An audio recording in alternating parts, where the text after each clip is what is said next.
apa kau lupa bagaimana kau mendapat bekas luka di tubuh? Mata Su Xiaoyan bergerak dan ekspresi wajahnya membeku sesaat setelah memikirkannya berulang-ulang dia masih berkata dengan tegas. Xiao Chuan, aku belum pernah memohon padamu sebelumnya. Kali ini aku mohon padamu, tolong biarkan mereka pergi, oke? Biarkan mereka pergi, bagaimana nanti? Dengan kepribadian mereka, apa menurutmu kau bisa menyingkirkan mereka di masa depan? Qin Chuan sangat memahami orang-orang di keluarga Su ini. Selama mereka ditangani dengan bersih, mereka seperti koyo yang akan menempel pada Su Xiaoyan. Su Yuming memanfaatkan kesempatan itu dan bersumpah ke langit. Xiao Chuan Su Yuming swear ke surga mulai hari ini. Keluarga Su kami tidak akan berhubungan dengan Xiaoyan, kami pasti tidak akan mengganggu kehidupan kalian berdua. Chao Jinyan setujui iya kami tidak akan pernah mengganggu Anda dan tidak akan pernah memengaruhi hidup Anda. Xiaoyan Yu harus meminta Xiao Chuan untuk memaafkan kami. Kami benar-benar tahu kami salah. Melihat dua orang berlutut di tanah memohon ampun. Kebencian Su Xiaoyan menghilang saat dia baru saja mengeraskan hatinya. Bagaimanapun, sudah lebih dari 20 tahun cinta keluarga. Tidak peduli seberapa banyak Anda dilecehkan, tidak peduli seberapa banyak Anda ingin melarikan diri. Dia tidak akan pernah bisa sepenuhnya tanpa emosi. Tidak pernah berhubungan satu sama lain lagi adalah hal terbaik yang bisa dilakukan Su Xiaoyan. Dia tidak bisa melakukan hal membunuh semua orang. Dia tidak bisa mengatasi rintangan di hatinya. Su Xiaoyan tidak setegas dan sekeras Qin Chuan. Xiao Chuan, tolong berjanji padaku, tolong. Melihat Su Xiaoyan memohon seperti ini, Qin Chuan menarik napas dalam-dalam. Oke, aku akan membiarkan mereka pergi. Begitu kata-kata ini diucapkan keluarga Su merasa seolah-olah mereka telah diampuni. Bahkan Su Xiaolei yang berpura-pura mati menghela napas lega. Su Yuming memutar matanya masih terasa sedikit aneh. Dia dengan cepat mengambil kesempatan untuk meminta Su Xiaoyan memberinya tambalan lagi. Xiaoyan, kamu harus memastikan Qin Chuan juga bisa menyebabkan masalah bagi keluarga Su kita di masa depan. Su Yuming, aku memberimu wajah. Qin Chuan meraung. Dia tidak menyangka Su Yuming begitu tidak tahu malu. Dia mundur selangkah dan berjanji untuk membiarkan mereka pergi. Mereka benar-benar melangkah lebih jauh dan ingin aku memberi mereka jaminan. Suasana di ruangan itu tiba-tiba menjadi tegang lagi. Niat membunuh Qin Chuan tiba-tiba meningkat, tapi segera Qin Chuan tiba-tiba menyingkirkan amarahnya. Dia tersenyum tipis. Tidak perlu bagiku untuk terus berpegangan pada semut sepertimu selama kau menjauhi Xiaoyan. Aku tidak peduli apakah kau hidup atau mati. Kata-kata Qin Chuan tidak enak didengar, tetapi bagi Su Yuming itu seperti mendengar amnesti kaisar. Dia akhirnya menghela napas lega. Berdasarkan pemahamannya tentang Qin Chuan, pria ini tidak akan mengingkari janjinya. Sekali janji dibuat itu pasti tidak akan dikatakan dengan santai atau sebagai lelucon. Xiaoyan mau berkemas dan ayo pergi, aku tidak punya apa-apa untuk dikemas. Karena aku meninggalkan rumah ini, aku hanya akan mengucapkan selamat tinggal pada semua harta masa laluku. Aku tidak ingin apapun, ayo pergi. Qin Chuan mengangguk dan menarik Su Xiaoyan dan berjalan menuju pintu, tapi setelah 2 langkah dia berhenti. Aku teringat sesuatu dan kembali. Bab 460 Taktik Menunda. Qin Chuan melangkahi Su Xiaolei yang berpura-pura mati di depannya dan mengambil uang tunai 1 juta di atas meja. Kemudian berbalik dan pergi. Tindakan ini membuat Chao Jinyan tertegun sejenak. Sialan nih mah, bos sebesar itu, aku sudah berpura-pura begitu lama. Belum lagi memberi puluhan juta atau ratusan juta untuk menamparkan wajahnya. 1 juta yang disepakati di muka juga harus diambil. Chao Jinyan sangat cemas hingga dia melompat-lompat. Tanpa sadar, dia ingin naik dan membicarakan semuanya dengan Qin Chuan. Untungnya Su Yuming berpikiran jernih dan menariknya kembali tepat waktu. Kemudian dia menutupi mulut Chao Jinyan dan mencegahnya mengucapkan sepatah kata pun. Hingga saya melihat punggung Qin Chuan yang pergi dan masuk ke lift, Su Yuming kemudian perlahan-lahan melonggarkan tangannya. Chao Jinyan sadar kembali tepat waktu dan menakut-nakuti dirinya sendiri hingga berkeringat dingin. Chao Jinsuang sangat ketakutan sehingga dia tidak mengatakan apapun dan melarikan diri. 3 anggota keluarga Su terbaring tak bergerak di rumah selama hampir 10 menit. Dia perlahan sadar dan mulai berbicara. Hal pertama yang dipedulikan Chao Jinyan adalah uang. Meskipun dia tahu dia tidak bisa mendapatkan uang itu kembali. Tapi aku hanya perlu menemukan ventilasi untuk melampiaskan amarahku. Dia memukul suaminya dengan marah dan kemudian mencekiknya dengan sekuat tenaga. Dasar kau Vesika tua. Kenapa kamu menghentikanku? Bajingan itu kaya sekarang, tetapi dia bahkan tidak memberiku 10 atau 8 juta. Dia bahkan ingin mengambil 1 juta yang dia janjikan untuk diberikan kepada keluarga kami. Bagaimana bisa dia begitu tidak tahu malu? Su Yuming merasa sakit karena pukulan itu. Jadi dia mendorong Chao Jinyan dengan tamparan dan mengutuk, apakah kamu gila? Apakah kamu mengeluh karena kami tidak mati cukup cepat? Dia marah sekarang dan kamu ingin menyinggung perasaannya. Qin Chuan adalah orang yang pendendam. Bagaimana mungkin dia membiarkanmu mengambil 1 juta? Kamu bermimpi saja. Cukup bagus dia tidak mengambil salah satu kakimu. Chao Jinyan berguling-guling di tanah, menangis, oh sialan Qin Chuan.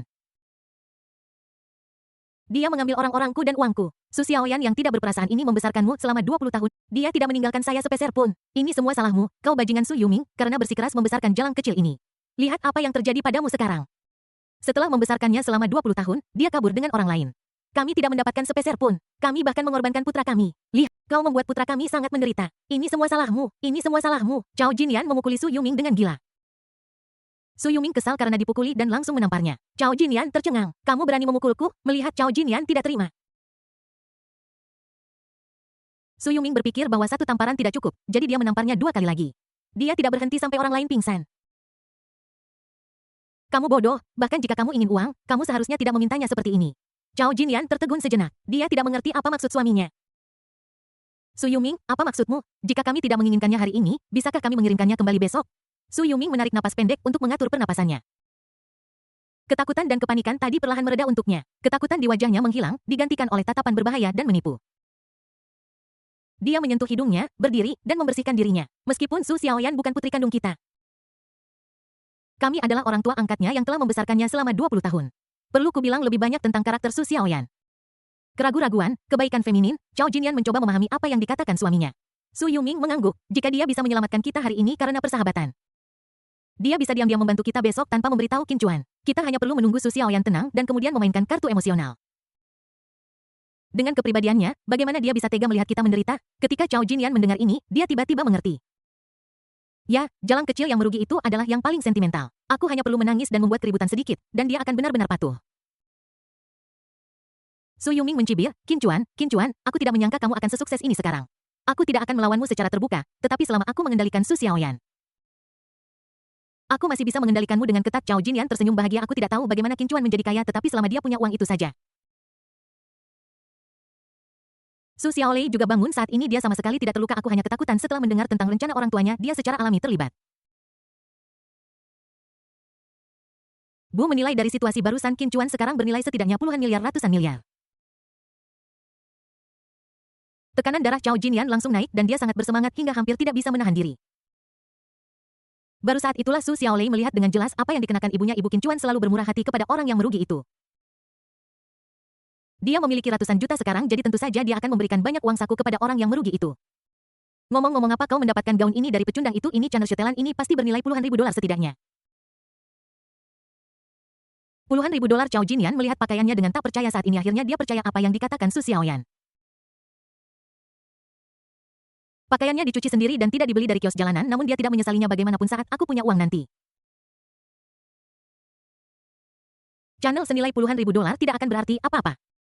Ketika Anda punya uang Anda dapat membeli pakaian apapun saya akan pergi ke jalan kecil itu setiap hari dan memohon uang kepadanya. Su Xiaolei tersenyum tetapi tiba-tiba ekspresinya membeku. Bukankah ayah ibu baru saja bersumpah di depan Qin Chuan bahwa kamu tidak akan memiliki kontak dengan orang-orang yang merugi? Chao Jinyan ini menatap putranya yang bodoh dengan penuh kasih sayang. Sonyo bodoh ayah dan aku hanya mengulur waktu. Selain itu, kami bersumpah, jadi kenapa? Kami hanya bersumpah dan tidak mengatakan apa yang akan terjadi jika kami melanggar. Su Xiaolei tertegun, dan setelah memikirkannya, sepertinya itu benar. Ketika orang tua saya bersumpah, mereka tidak pernah mengatakan bahwa jika saya tidak bisa melakukannya, saya akan disambar petir atau seluruh keluarga saya akan mati. Su Xiaolei memandang ibunya dengan kagum, ternyata usia adalah yang terbaik. Bu, aku ingin membeli Porsche, aku ingin tinggal di villa besar. Sayang, aku ingin sebuah yah besar. Kita bisa pergi memancing bersama keluarga. Ayah dan anak itu mulai membayangkan masa depan. Chao Jinyan mengangguk berulang. Oke, aku akan mencari kesempatan sebentar lagi. Aku akan mendekati jalan kecil itu dan membuatnya menghasilkan beberapa ratus juta untuk keluarga kita dulu. Setelah meninggalkan rumah Su, Lin Xihao awalnya ingin mengikuti Qin Chuan.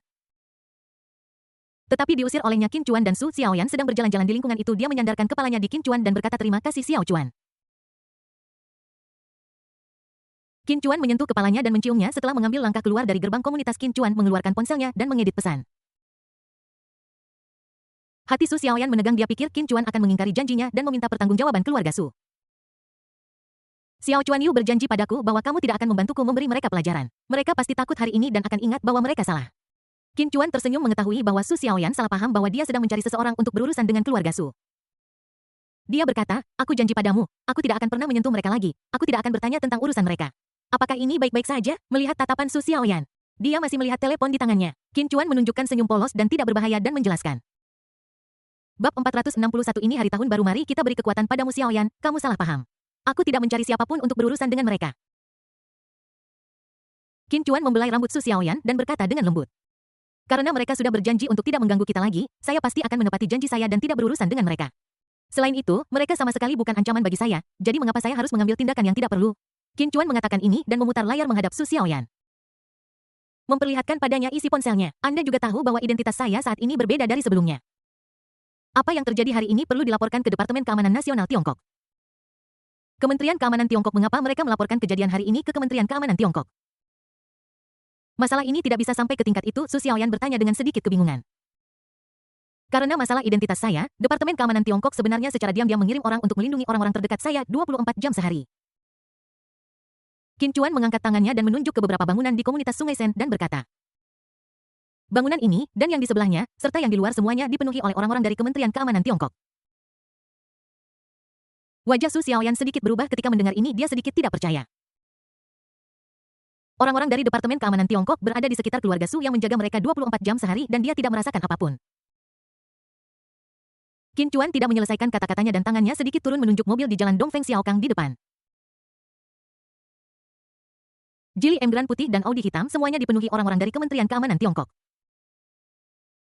Su Xiaoyan melihat kendaraan yang ditunjuk Qin Chuan dengan terkejut. Kemanapun dia melihat, orang-orang di ketiga mobil itu memalingkan kepala. Menghindari kontak mata Su Xiaoyan, Qin Chuan melanjutkan karena kamu tidak memiliki hubungan dengan keluarga Su. Orang-orang di Departemen Keamanan tidak memiliki kewajiban untuk melindungi keluarga Su. Oleh karena itu, saya harus menghubungi Departemen Keamanan tepat waktu dan memberitahu mereka tentang situasi saat ini. Apakah saya benar? Dalam benak Su Xiaoyan, dia sedang memilah logika dari keseluruhan hal. Qin Chuan melanjutkan keluarga Su tidak ada hubungannya dengan saya. Dan tidak seorang pun akan memikirkan tentang mereka. Su Xiaoyan memikirkannya. Karena dia tidak memiliki hubungan dengan keluarga Su, tentu saja keluarga Su juga tidak memiliki hubungan dengan Qin Chuan. Keluarga Su tidak punya uang dan tidak punya kekuasaan. Akan sia-sia tenaga untuk melindungi mereka 24 jam sehari. Setelah Su Xiaoyan mengetahuinya, dia tersenyum dan mengangguk. Qin Chuan ragu-ragu sejenak, lalu mengangkat teleponnya dan menelepon Si Ming dari Departemen Keamanan Tiongkok di depan Su Xiaoyan. Panggilan itu terhubung dengan cepat. Pihak lain sangat senang mendengar suara Qin Chuan. Dasar anak nakal, kamu baru ingat meneleponku setelah seminggu pulang. Direktur SIT tahun baru Imlek dan kalian sibuk, aku tidak punya sesuatu yang penting untuk dilaporkan jadi aku minta maaf mengganggu kalian. Hei, kapan kamu belajar berbicara dalam bahasa resmi? Jika kamu benar-benar berpikir aku sibuk datang dan bantu aku, kamu sudah setuju untuk bergabung dengan Departemen Keamanan kami. Jadi jangan menarik kembali perkataanmu, tidak ada penyesalan, tidak ada penyesalan, aku bekerja untuk pemerintah dan mendapatkan gaji tambahan, aku sangat senang. Si Ming tersenyum dan berkata, aku tidak menyangka kamu bisa bercanda. Katakan padaku, apa yang kamu inginkan dariku hari ini? Qin Chuan tidak menyembunyikan apapun dan langsung ke intinya. Sesuatu terjadi di kampung halamanku, dan pacarku telah kehilangan kontak sepenuhnya dengan keluarganya. Mohon minta staf Anda untuk tidak lagi mengawasi keluarga Su Yuming. Si Ming sangat terkejut. Saya tidak mengerti apa yang Anda katakan. Staf apa? Apa maksud Anda dengan mengawasi Su Yuming? Direktur Si, Anda telah mengatur setidaknya 3 tim orang di dekat keluarga Jiang Ningsu untuk memberikan perlindungan rahasia 24 jam. Oh, saya tidak berbicara omong kosong. Si Ming menyangkalnya. Qin Chuan tersenyum tak berdaya. Dia menghadap lingkungan Sungai Sen dan berkata, Direktur Si. Di komunitas Sungai Sen 512 di gedung 21413 di gedung 22 dan 604 di gedung 7 nomor plat di depan pintu adalah 2756. 239A dan 9988, bukankah mereka semua orang Anda? Qin Chuan langsung melaporkan semua informasi lokasi staf Departemen Keamanan Tiongkok yang telah dia temukan. Di ujung saluran telepon sana, hening beberapa puluh detik berlalu, Si Ming Cai tersenyum malu-malu, oh aku ingin mengujimu. Tetapi aku tidak menyangka kamu akan mengetahuinya. Qin Chuan tidak peduli dengan penyangkalan Si Ming, dia tahu identitasnya dan bahwa itu sangat penting bagi Tiongkok. Hal yang sama berlaku untuk anggota keluarga yang juga membutuhkan perawatan khusus. Direktur Si, saya mengerti pekerjaan Anda. Saya tidak menyalahkan Anda karena melakukan ini. Sebaliknya, saya sangat berterima kasih kepada Anda karena telah melindungi orang tua saya. Qin Chuan mengatakan ini dan kemudian mengubah topik pembicaraan. Namun, keluarga Su tidak lagi memiliki hubungan apapun dengan saya, Qin Chuan. Jadi, mohon hemat dana departemen dan kurangi kerugian. Si Ming mendengar sesuatu yang tersembunyi dalam kata-kata Qin Chuan. Senyum di wajahnya perlahan menghilang, memperlihatkan ekspresi serius. Qin Chuan, apakah kamu yakin ingin aku mengevakuasi semua orang di komunitas Sungai Sen? Aku yakin bahwa keluarga Su sebenarnya hanyalah orang tua angkat pacarku. Aku yakin berkas pacarku ada di mejamu sekarang. Anda harus tahu bagaimana orang tua angkatnya memperlakukannya. Kami baru saja membicarakannya dan memutuskan untuk tidak melakukan kontak lebih lanjut satu sama lain. Jadi, tidak perlu membuang tenaga untuk melindungi mereka. Si Ming merenung sejenak. Dia merasakan sedikit kemarahan dalam nada bicara Qin Chuan. Tetapi karena pihak lain telah menjelaskannya, Si Ming hanya dapat menyatakan persetujuannya. Baiklah, saya janji akan segera mengevakuasi orang-orang. Terima kasih, Direktur Si. Qin Chuan hendak menutup telepon ketika Si Ming di ujung telepon dengan cepat menghentikannya. Hei, kamu terburu-buru sekali untuk menutup telepon lagi. Kamu memintaku melakukan sesuatu, dan aku sudah melakukannya untukmu. Sekarang giliran. Dan aku ingin kau melakukan sesuatu untukku. Qin Chuan tampak tak berdaya. Direktur Si ini benar-benar tidak pernah menderita kerugian apapun selama tahun baru Imlek. Kami tetap memaksakan diri untuk memenuhi permintaan dan mengambil tugas, namun karena saya sudah berjanji untuk membantu Departemen Keamanan, saya akan melakukan yang terbaik. Qin Chuan tetap akan membantu dengan seluruh kekuatannya. Direktur Si, beritahu aku, ada masalah apa? Si Ming membolak-balik tumpukan materi di tangannya. Kemudian mengambil sebuah dokumen dan berkata, menurut intelijen yang andal, konferensi seni bela diri dunia akan diadakan di kota Laiyan dalam 7 hari. Pada saat itu, seniman bela diri dari seluruh dunia akan berpartisipasi dalam konferensi tersebut, turnamen seni bela diri dunia. Qin Chuan hanya merasa bahwa konferensi ini memiliki perasaan deja vu. Si Ming bergumam dan menjelaskan. Sudah ada orang yang berlatih seni bela diri dan Taoisme di Tiongkok sejak zaman kuno. Pada awal abad terakhir, Tiongkok berada dalam periode yang bergejolak yang merupakan masa kejayaan seni bela diri dan banyak muncul ahli seni bela diri. Beberapa dari mereka menjadi panglima perang, beberapa menjadi bandit yang ganas dan beberapa menjadi pejuang untuk membela Tiongkok dari musuh. Secara bertahap beberapa orang menjadi keluarga bangsawan. Seiring waktu berlalu, keluarga bangsawan seni bela diri meninggalkan karir militer mereka dan mulai berbisnis. Banyak dari mereka menjadi orang kaya berkelahi dan membunuh bukanlah cara untuk bertahan hidup. Terutama di era damai dan makmur ini. Tidak peduli seberapa banyak kekayaan yang Anda miliki, Anda tidak dapat menahan beberapa pukulan dari anak hilang. Atau tabrakan dengan seorang wanita tua. Qin Chuan berkata dalam hatinya bab 462 turnamen seni bela diri. Si Ming membolak-balik dokumen di meja dan berkata namun berlatih seni bela diri selalu menjadi fondasi keluarga mereka. Untuk melanjutkan tradisi ini, keluarga bangsawan mengadakan turnamen seni bela diri setiap 4 tahun sekali. Mereka mengundang seniman bela diri dari seluruh dunia untuk berpartisipasi. Pertama, mereka dapat berteman melalui seni bela diri. Kedua, mereka dapat membiarkan para seniman bela diri yang mengalami kesulitan dan tidak punya makanan untuk dimakan diperhatikan oleh bos dan direkrut sebagai pengawal. Apakah konferensi seni bela diri ini telah disetujui oleh atasan? Menyelenggarakan acara berskala besar especially yang melibatkan kompetisi fisik. Di channel pelaporan diperlukan. Si Ming menjawab dengan tegas konferensi seni bela diri telah disetujui oleh atasan. Dia melanjutkan penjelasannya. Para atasan juga mempertimbangkan bahwa banyak orang yang berlatih seni bela diri perlu makan dan memiliki pekerjaan yang stabil di masyarakat modern.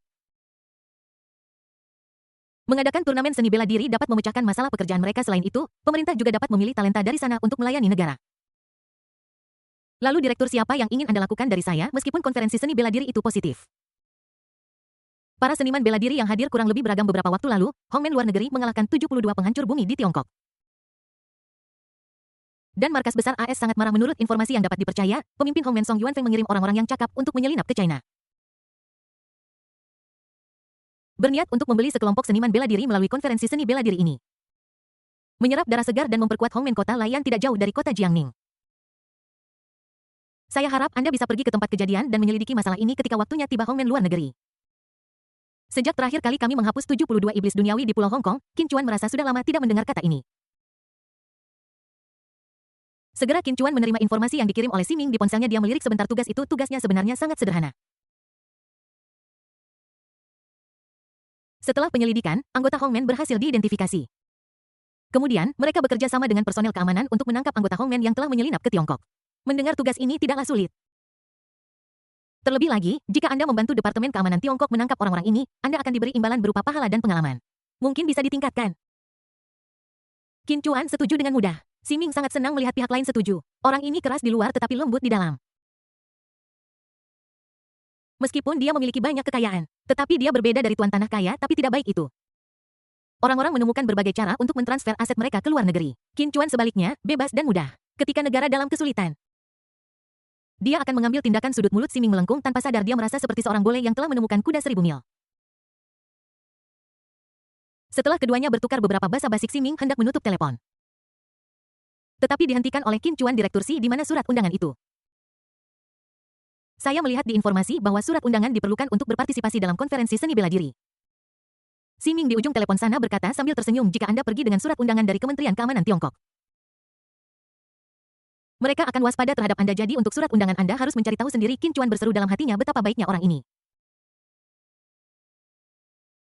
Aku merasa seperti telah ditipu. Tanpa surat undangan, tidak ada catatan pekerjaan. Bagaimana jika aku terluka saat menyelidiki kasus?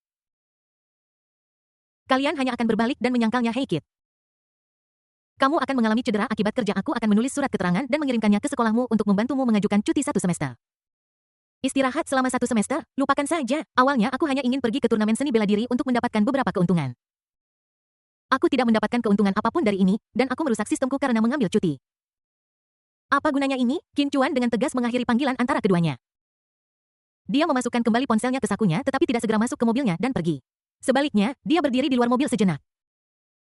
Saya melihat ke atas ketiga rumah di komunitas Sungai Sen dan 3 mobil di pinggir jalan. Sekitar 2 atau 3 menit kemudian, mobil di jalan tiba-tiba menyala dan meninggalkan tempat kejadian. Rumah-rumah di komunitas dan cahaya yang dipantulkan oleh cermin teleskop juga menghilang. Melihat ini, Qin Chuan menyadari bahwa perintah Siming telah dilaksanakan. Personel Departemen Keamanan Tiongkok telah menyelesaikan pekerjaan mereka dan pergi. Orang tua ini cukup efisien dalam pekerjaannya. Qin Chuan diam-diam memberi Siming peringkat bintang 5. Akhirnya, dia membuka pintu mobil dan masuk ke Ferrari LaFerrari miliknya.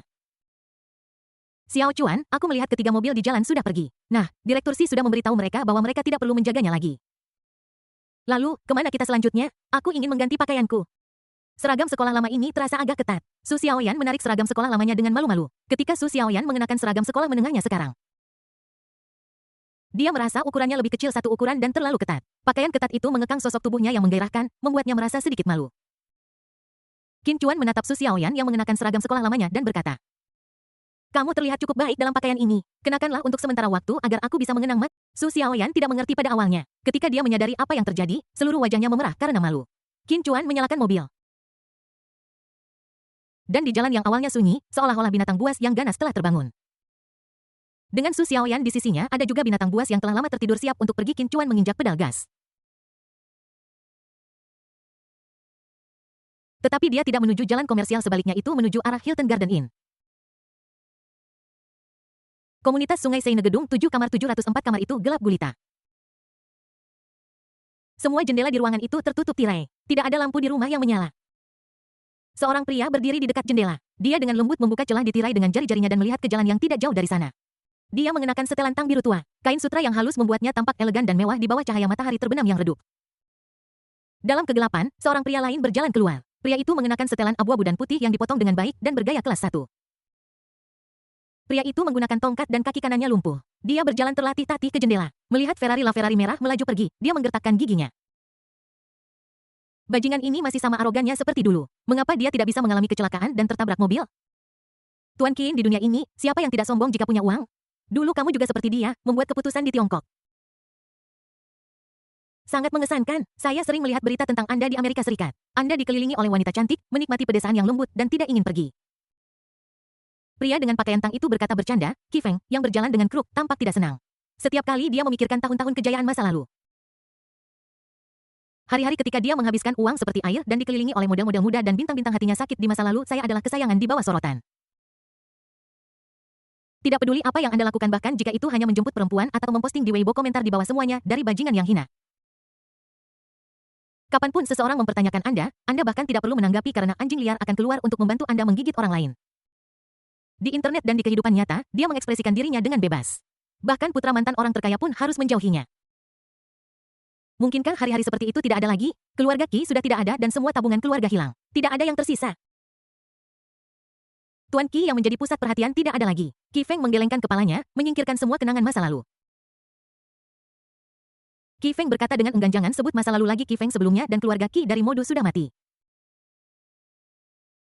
Sekarang hanya ada Hongmen. Qi Feng, pria di depannya, tersenyum tipis dan berkata, Bab 463, dendam pribadi. Kamu mungkin bisa membodohi orang-orang bodoh itu dengan kata-kata ini, tapi kamu terlalu naif untuk membodohi Tian Jixing Yuyong.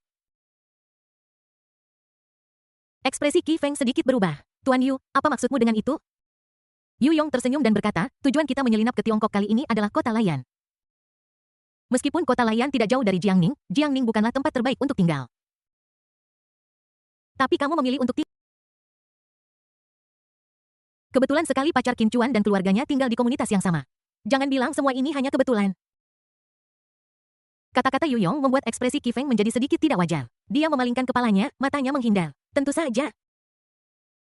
Semua tindakannya dilihat oleh penasihat militer Hongmen ini seperti anak-anak bermain rumah, mereka tidak bisa menyembunyikan apapun satu sama lain. Yuyong melanjutkan berbicara, kamu tahu bahwa kamu tidak bisa berurusan dengan Qin Chuan. Jadi kamu memusatkan pikiranmu pada orang-orang yang dekat dengannya. Pasti ada master Tiongkok yang diam-diam melindungi orang tuanya. Jadi, Anda berencana untuk mengambil tindakan terhadap ayah dan ibu mertuanya. Qi Feng tiba-tiba mengangkat kepalanya dan menatap pria di depannya yang selalu tersenyum. Tuan Yu memang pantas menjadi penasihat militer Hongmen. Tidak ada yang bisa saya sembunyikan dari Anda. Yu tersenyum sinis dengan sudut mulutnya. Sebagai anggota berpangkat tinggi Hongmen, dia juga merupakan ahli strategi militer Hongmen. Jika dia tidak bisa melihat trik kecil Qi Feng, bagaimana dia bisa mempertahankan posisinya di Hongmen? Anda tahu seluruh Hongmen di peringkat berdasarkan tingkat kekuatan militer. Dan Yu Yong adalah satu-satunya yang naik ke puncak melalui kecerdasannya. Bertahun-tahun lalu, Hongmen jatuh ke dalam krisis ekonomi. Dia juga seorang diri merencanakan pembelian $0 terbesar dalam sejarah Los Santos. Dia membentuk aliansi dan menghasut geng kulit hitam untuk membeli dalam jumlah besar dari supermarket. Orang-orang mereka sendiri bercampur dan merampok toko mewah dengan nama pihak lain. Tiongkok memesan dan mereka pergi ke toko untuk memilih model. Kami telah mencapai pembelian luar negeri tanpa biaya. Krisis keuangan Hongmen terselesaikan dalam satu gerakan setelah pertempuran ini. Yu Yong sangat dihargai oleh Song Yuanfeng. Karena akal dan strategi briliannya, orang-orang Hongmen memujinya sebagai Little Zhuge Liang zaman modern. Qi Feng menunjuk ke lantai tempat keluarga Su tinggal dan berkata sekarang Qin Chuan tidak ada di sini. Ini adalah kesempatan yang baik. Culik ayah mertua, ibu mertua, dan saudara ipar Qin Chuan dan jadikan mereka sandera kita. Qin Chuan adalah pria yang kejam, tetapi dia rela berkorban untuk kerabat dan teman-temannya selama kita memiliki sandera, dia akan membiarkan kita mengendalikannya. Qi Feng sepertinya sudah mengetahui pikiran Qin Chuan dan berkata Yu Yong menyipitkan matanya sedikit dan berbicara dengan suara rendah. Qi Feng jangan lupa bahwa kamu kembali ke Tiongkok kali ini dengan misi dari ketua geng singkirkan urusanmu untuk saat ini biarkan saja.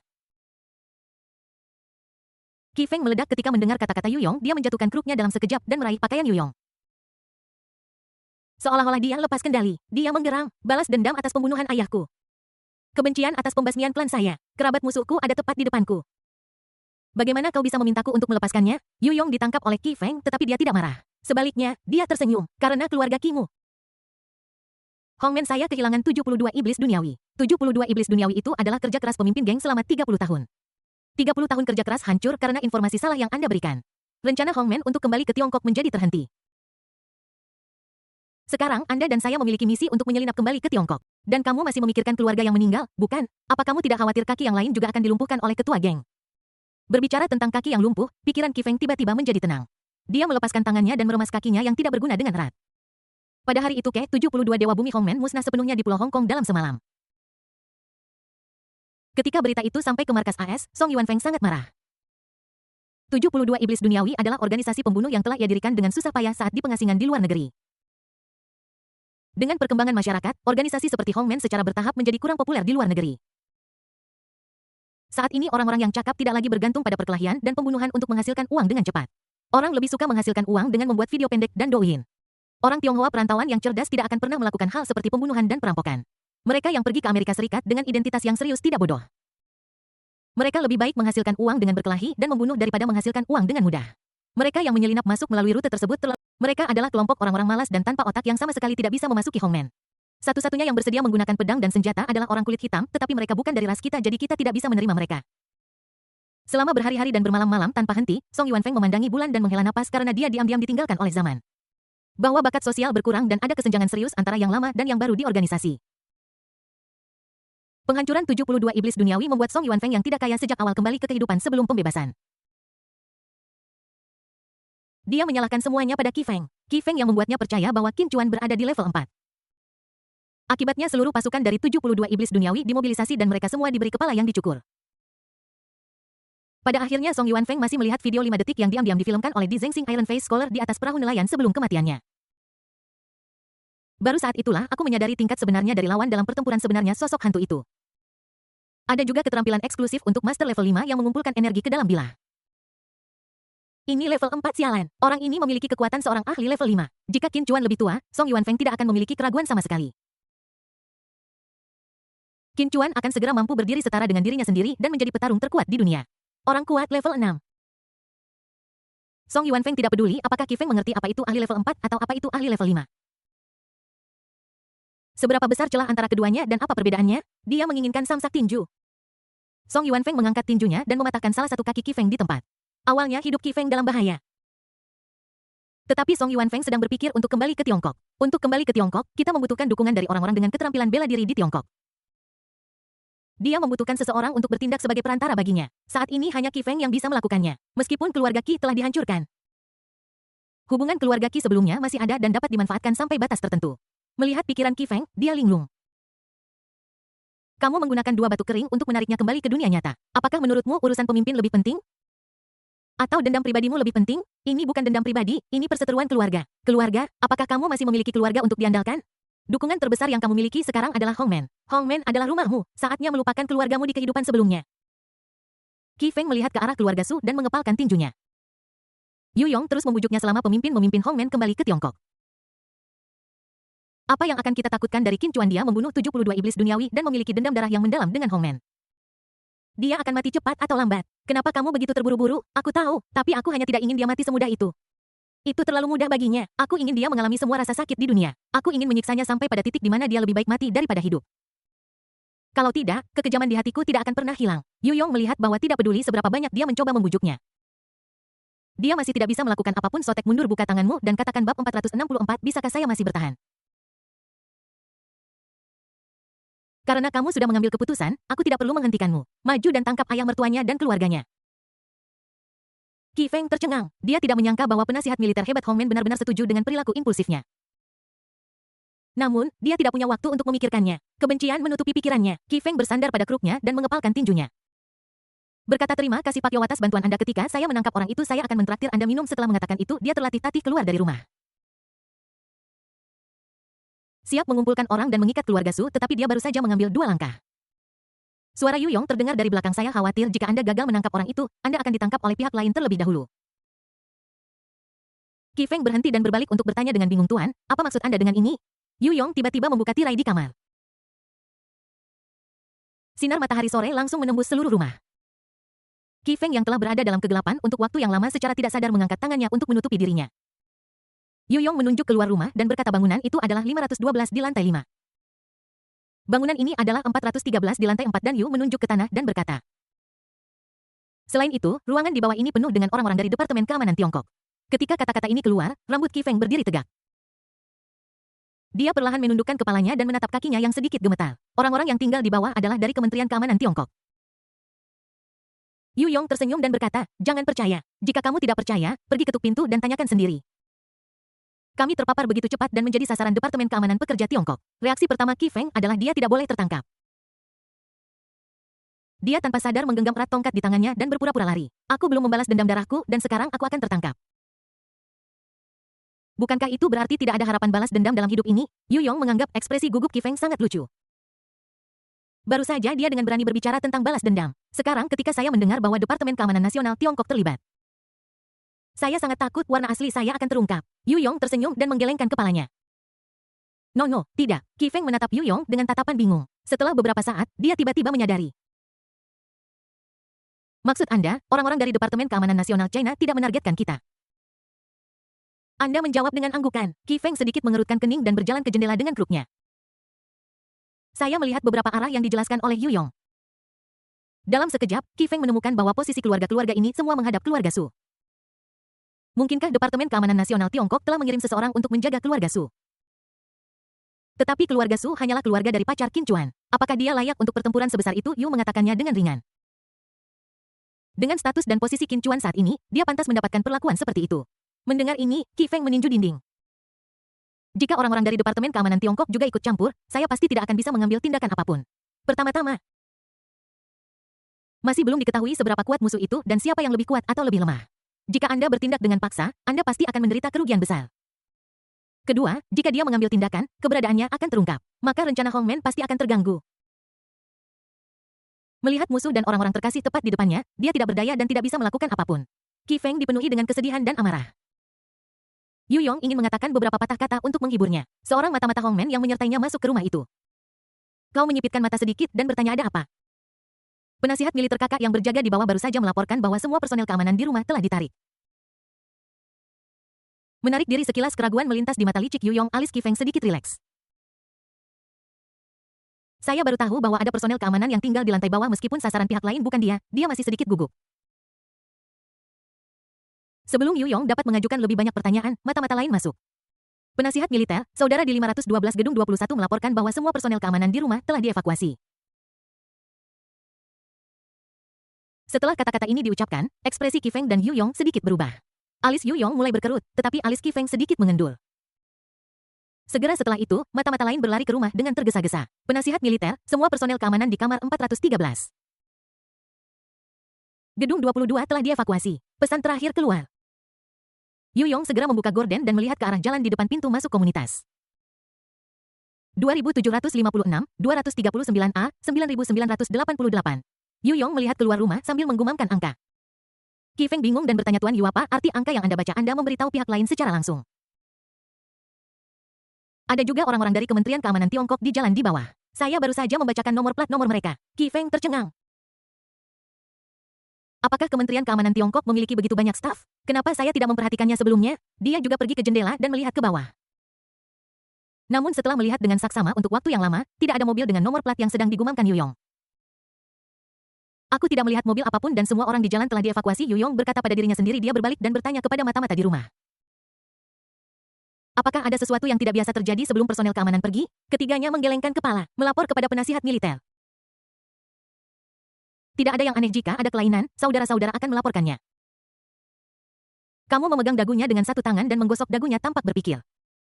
Mundurnya Departemen Keamanan Nasional Tiongkok secara tiba-tiba membuatnya tidak dapat menjelaskan untuk sementara waktu.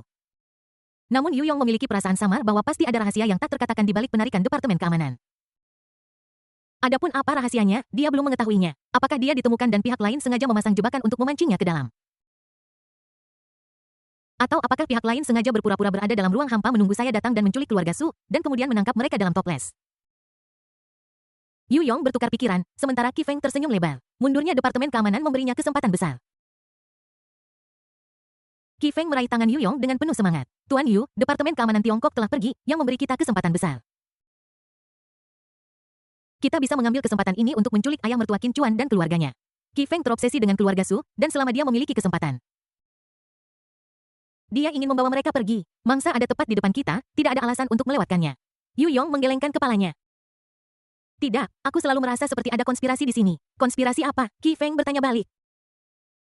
Aku tidak tahu, insiden itu terjadi begitu tiba-tiba dan sangat aneh. Pasti ada triknya. Sudut mulut Qi Feng menurun. Dan dia merasa sedikit jijik dengan Yu Yong. Konspirasi macam apa yang mungkin ada? Mungkin mereka hanya akan pulang untuk merayakan tahun baru. Bagaimanapun juga Departemen Keamanan Nasional Tiongkok memiliki staf dan tunjangan kesejahteraannya sangat baik. Kamu memandang Qi Feng seolah-olah dia idiot. Kamu perlu tenang, saat ini, kamu dipenuhi dengan kebencian dan hanya memikirkan balas dendam. Kamu telah kehilangan kemampuan untuk membuat penilaian objektif. Penilaian objektif sialan mereka semua sudah pergi. Bukankah ini secara objektif berarti bahwa ancaman telah dihilangkan? Apakah Anda pikir mereka meninggalkan bom atau sesuatu yang lain di rumah? Qi Feng meraih tangan Yu Yong. Meriowi pasti tidak akan merusak rencana ketua geng dengan menculik seluruh keluarga mereka. No, Qi Feng, tunggu sampai urusan bos selesai. Lalu aku akan membantumu dengan ini. Yu Yong dengan mudah melepaskan tangan Qi Feng. Wajah Qi Feng muram. Tuan Yu, sekarang adalah waktu yang tepat. Tidak masalah jika Anda melakukannya lebih awal atau terlambat. Mengapa Anda harus menunggu sampai setelah konferensi seni bela diri? Ada Departemen Keamanan Nasional Tiongkok di depan dan Qin Chuan di belakang. Masalah ini harus dipertimbangkan dengan hati-hati. Yu Yong memarahi. Mari kita berpikir jangka panjang. Yu Yong setelah turnamen seni bela diri, apakah saya masih bisa bertahan? Apakah saya masih memiliki kesempatan untuk membalas dendam? Bab 465, apakah ini levelnya? Kata-kata Qi Feng membuat Yu Yong sedikit tertegun. Tapi dia tetap tenang dan menjawab dengan tenang. Jangan terlalu banyak berpikir. Hong Men masih memiliki banyak hal untuk dilakukan dan membutuhkanmu. Hong Men membutuhkanku. Hong Men akan membutuhkan pecundang yang timpang. Setelah aku membantu kalian membuat koneksi, nilai apa yang kumiliki? Nada bicara Qi Feng sedih, seperti seorang tahanan yang menunggu hukuman mati. Aku hanya ingin memberikan penjelasan kepada kerabatku yang telah meninggal sebelum aku mati. Dia tersedak dan suaranya menjadi lebih lemah, tidak sekuat sebelumnya. Mantan Kaisar Kota Iblis sekarang begitu rendah hati sehingga dia harus mengemis amal dari orang lain. Tuan, kasihanilah saya dan bantulah saya. Qi Feng memohon dengan sungguh-sungguh, air mata menggenang di matanya. Kamu menghindari tatapan orang lain. Dia tidak punya jawaban untuk apa yang dikatakan Qi Feng. Tetapi tidak bisa berkata-kata adalah jawaban terbaik. Keduanya saling memandang dalam diam selama puluhan detik. Yu Yong menoleh dan bertanya kepada mata-mata. Bagaimana situasi keluarga Su saat ini? Karena Qin Chuan adalah seorang pejuang tingkat 5, kemampuan persepsi seni bela dirinya luar biasa. Ketika dia tiba di keluarga Su, Yu Yong takut orang-orangnya sendiri akan ketahuan. Jadi dia menarik mata-mata yang mengikuti keluarga Su terlebih dahulu. Dia menunggu sampai Qin Chuan pergi sebelum memantau keluarga Su lagi. Mata-mata itu menggenggam tangannya dan menjawab dengan jujur. Sejak Qin Tif pergi, ketiga anggota keluarga Su berada di ruang tamu. Merencanakan cara memeras uang pencuri Qin dan cara menghambur-hamburkan uang setelah mendapatkannya. Qin Ze adalah nama panggilan yang diberikan kepada Qin Chuan oleh orang-orang di dalam Hong Men. Bukankah mereka berselisih dengan Qin Chuan? Yu Yong bertanya. Mata-mata itu mendengarkan pertanyaan Yu Yong. Kupikir bisakah kau masih memberiku uang setelah bertengkar? Apakah menurutmu seorang ahli level 5 itu idiot? Penasihat militer macam apa yang buruk? Apakah kamu punya otak? Pertanyaan macam apa yang kamu ajukan? Dengan level ini dia masih disebut penasihat militer yang tidak berharga. Saya rasa tidak jika kedua belah pihak berselisih. Mereka pasti akan bertarung. Keluarga Su tentu saja tidak akan bisa meminta uang dan Qin Ze tentu saja tidak akan memberikan uang kepada pihak lain.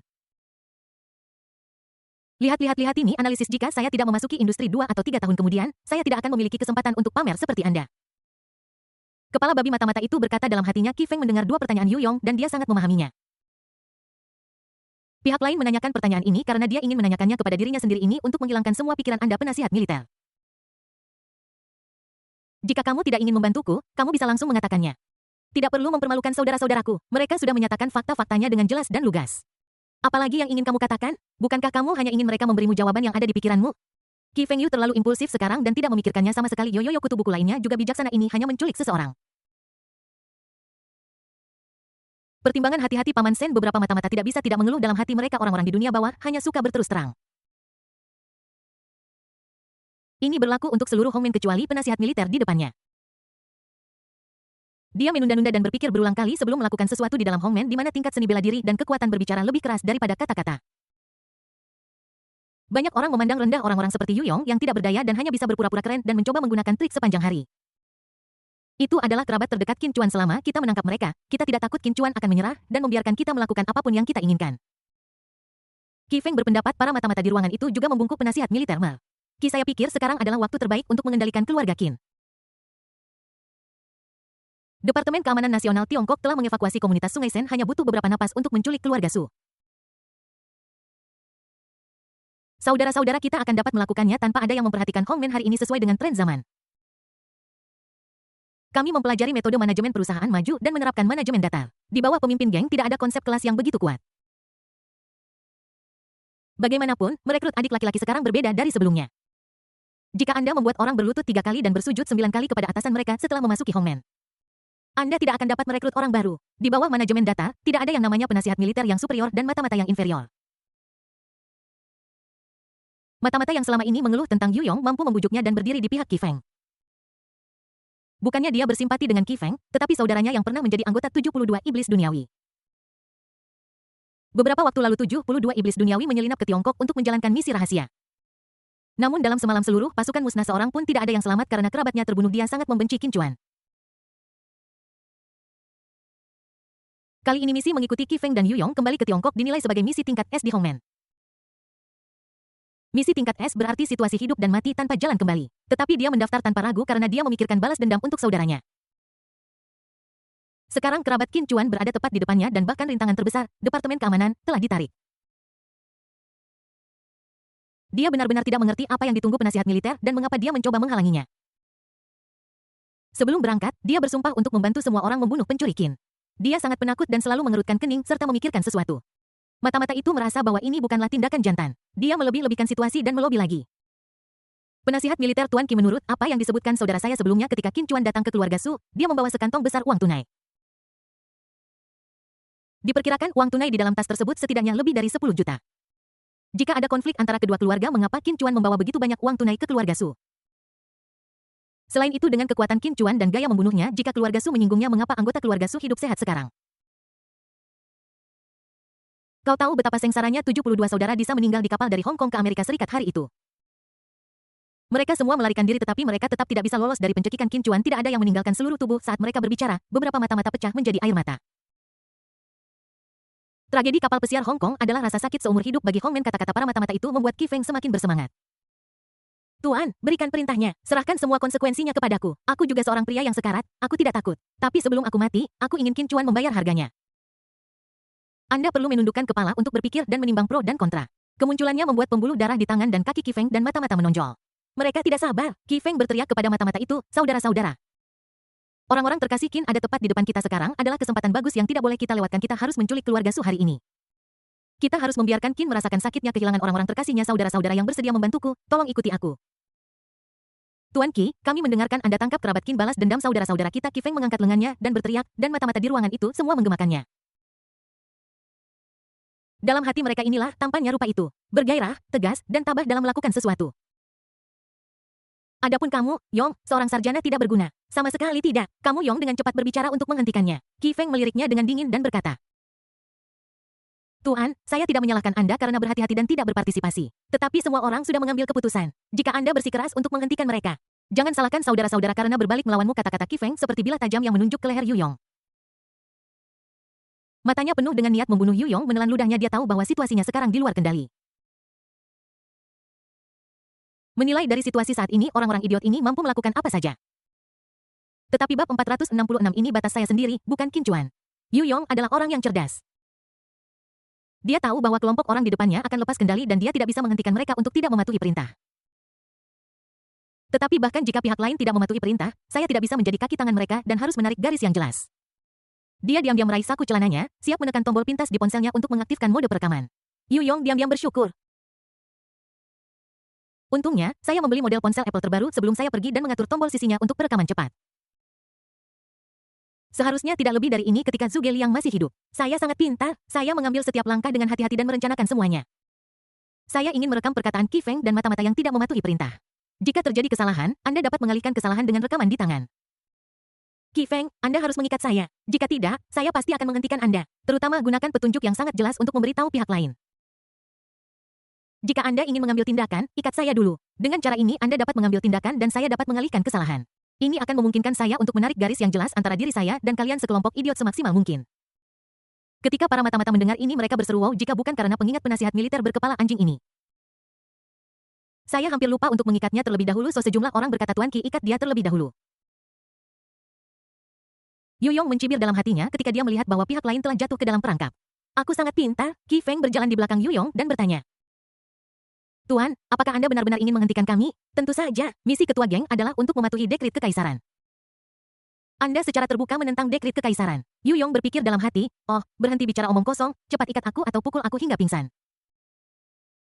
Qi Feng mencibir dan mengangkat tongkatnya dari pantulan. Yu Yong melihat Qi Feng mengangkat tongkatnya, siap memukulnya dengan keras di belakang lehernya. Dia mempersiapkan diri secara mental untuk menerima pemandangan gelap di depan matanya. Tetapi, detik berikutnya Yu Yong menemukan bahwa dia tidak pingsan. Tidak ada rasa sakit di belakang leher, tapi dadaku terasa sedikit dingin. Dia melihat ke bawah dan melihat pedang panjang menembus dadanya dari punggungnya. Yu Yong bingung, saya tercengang, terkejut. Bajingan ini benar-benar berani membunuhku. Kepalanya berdengung sekarang. Terutama setelah melakukan ribuan perhitungan, saya tidak pernah menyangka bahwa Qi Feng benar-benar akan mengambil tindakan terhadap saya. Siapa yang akan memaksa kaisar untuk turun tahta dan membunuhnya? Bukankah mereka semua mengatakan maaf dulu dan kemudian mengikat orang itu? Setelah tugas selesai, saya akan kembali untuk meminta maaf dan memberikan kontribusi yang bermanfaat. Kenapa kamu tidak mengikuti rutinitas? Yu Yong bertanya dengan susah payah. Para mata-mata juga terkejut. Tuan Qi, bagaimana Anda membuat penasihat militer? Qi Feng mendorong pedang di tongkatnya ke depan dan meraih saku Yu Yong. Rutinitas Anda adalah menunggu kami berbalik dan kemudian menembak kami dari belakang, kan senjata dingin. Para mata-mata juga menemukan pada saat ini bahwa tangan Yu Yong diam-diam telah mencapai sakunya. Ini adalah tindakan mengeluarkan pistol. Sial, ternyata semua sarjana itu sampah, mereka hanya menggunakan cara tercela seperti itu. Ditembak dari belakang, Tuan Qiu menyelamatkan kita. Bah, penasihat militer macam apa ini? Dia bahkan ingin membunuh saudara-saudaranya sendiri. Dia lebih buruk dari babi dan anjing. Mulut Yu berkedut perlahan. Dia ingin berargumen, tetapi darah sudah memenuhi tenggorokan dan mulutnya. Yu Yong menatap Qi Feng dengan mata terbuka lebar. Qi Feng merogoh saku Yu Yong dan menggeledahnya. Tapi dia mencari di dalamnya untuk waktu yang lama dan tidak menemukan pistol apapun. Semakin Qi Feng berbalik, semakin salah ekspresinya. Hah, mengapa tidak ada pistol? Gumamnya pada dirinya sendiri. Setelah mencari lama, saya hanya menemukan ponsel. Qi Feng tidak mengeluarkan ponselnya. Dia mendekat ke telinga Yu Yong dan berbisik. Sial, kamu tidak punya pistol, kenapa mencopet? Apa menurutmu ini keren? Kamu menatap Qi Feng dengan tatapan seolah dia idiot. Aku sangat menyesal, bagaimana bisa aku bekerja dengan orang seperti itu? Sungguh tidak beruntung. Pada titik ini, Qi Feng tidak ragu sama sekali. Dia memberikan sedikit lebih banyak kekuatan, memungkinkan Yu Yong untuk bersenang-senang. Yu Yong bintang Tianji yang termasuk dalam 36 makhluk surgawi Hongmen dan puncak kecerdasan serta dijuluki Zhuge kecil dari Shenduodu. Adalah orang bijak. Mata-mata dari Hongmen panik ketika melihat Yu Yong terbaring di genangan darah. Mereka meremehkan Yu Yong, bahkan jika mereka meremehkannya. Namun pemimpin geng memberikan tanggung jawab penuh untuk misi ini kepada penasihat militer. Sekarang pemimpinnya sudah tidak ada. Bagaimana kita bisa melakukan itu? Mengandalkan sekelompok ikan kecil seperti kita untuk menghubungi ahli seni bela diri Tiongkok? Siapa yang mengganggumu? Juga, bahkan jika misi terakhir selesai, ketika kita kembali ke Hongmen, pemimpin geng pasti akan bertanya tentang penasihat militer. Lalu apa yang harus dilakukan? Wajah mata-mata itu berubah pucat, mereka baru berada di tingkat kedua seni bela diri. Pemimpin geng Hongmen, Song Yuanfeng, akan sangat ketakutan hingga mengompol hanya dengan melihatnya. Semua orang memandang Qi Feng dan berkata, Tuan Qi, masalah ini. Qi Feng menarik keluar penopang yang menancap di tubuh Yu Yong dan berbicara kepada beberapa mata-mata Hongmen. Tuan Yu dibunuh oleh pencuri Qin dalam perjalanannya ke Cina. Kita akan menculik kerabat pencuri Qin dan membalas dendam pada Tuan Yu. Beberapa mata-mata menepuk kepala mereka. Dia berkata dengan kagum, Tuan Qi benar-benar pintar. Tuan Qi memang seorang pria yang sangat berbakat. Saya melihat di berita bahwa Tuan Qi adalah seorang playboy, tetapi sekarang tampaknya media tidak bermoral yang memfitnahnya.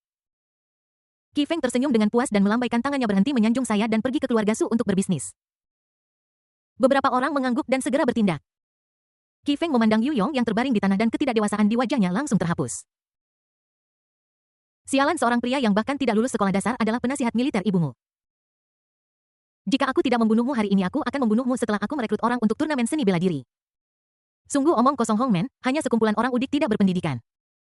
72 orang tidak bisa mengalahkan satu orang, dan mereka mengaku sebagai geng terbesar di dunia.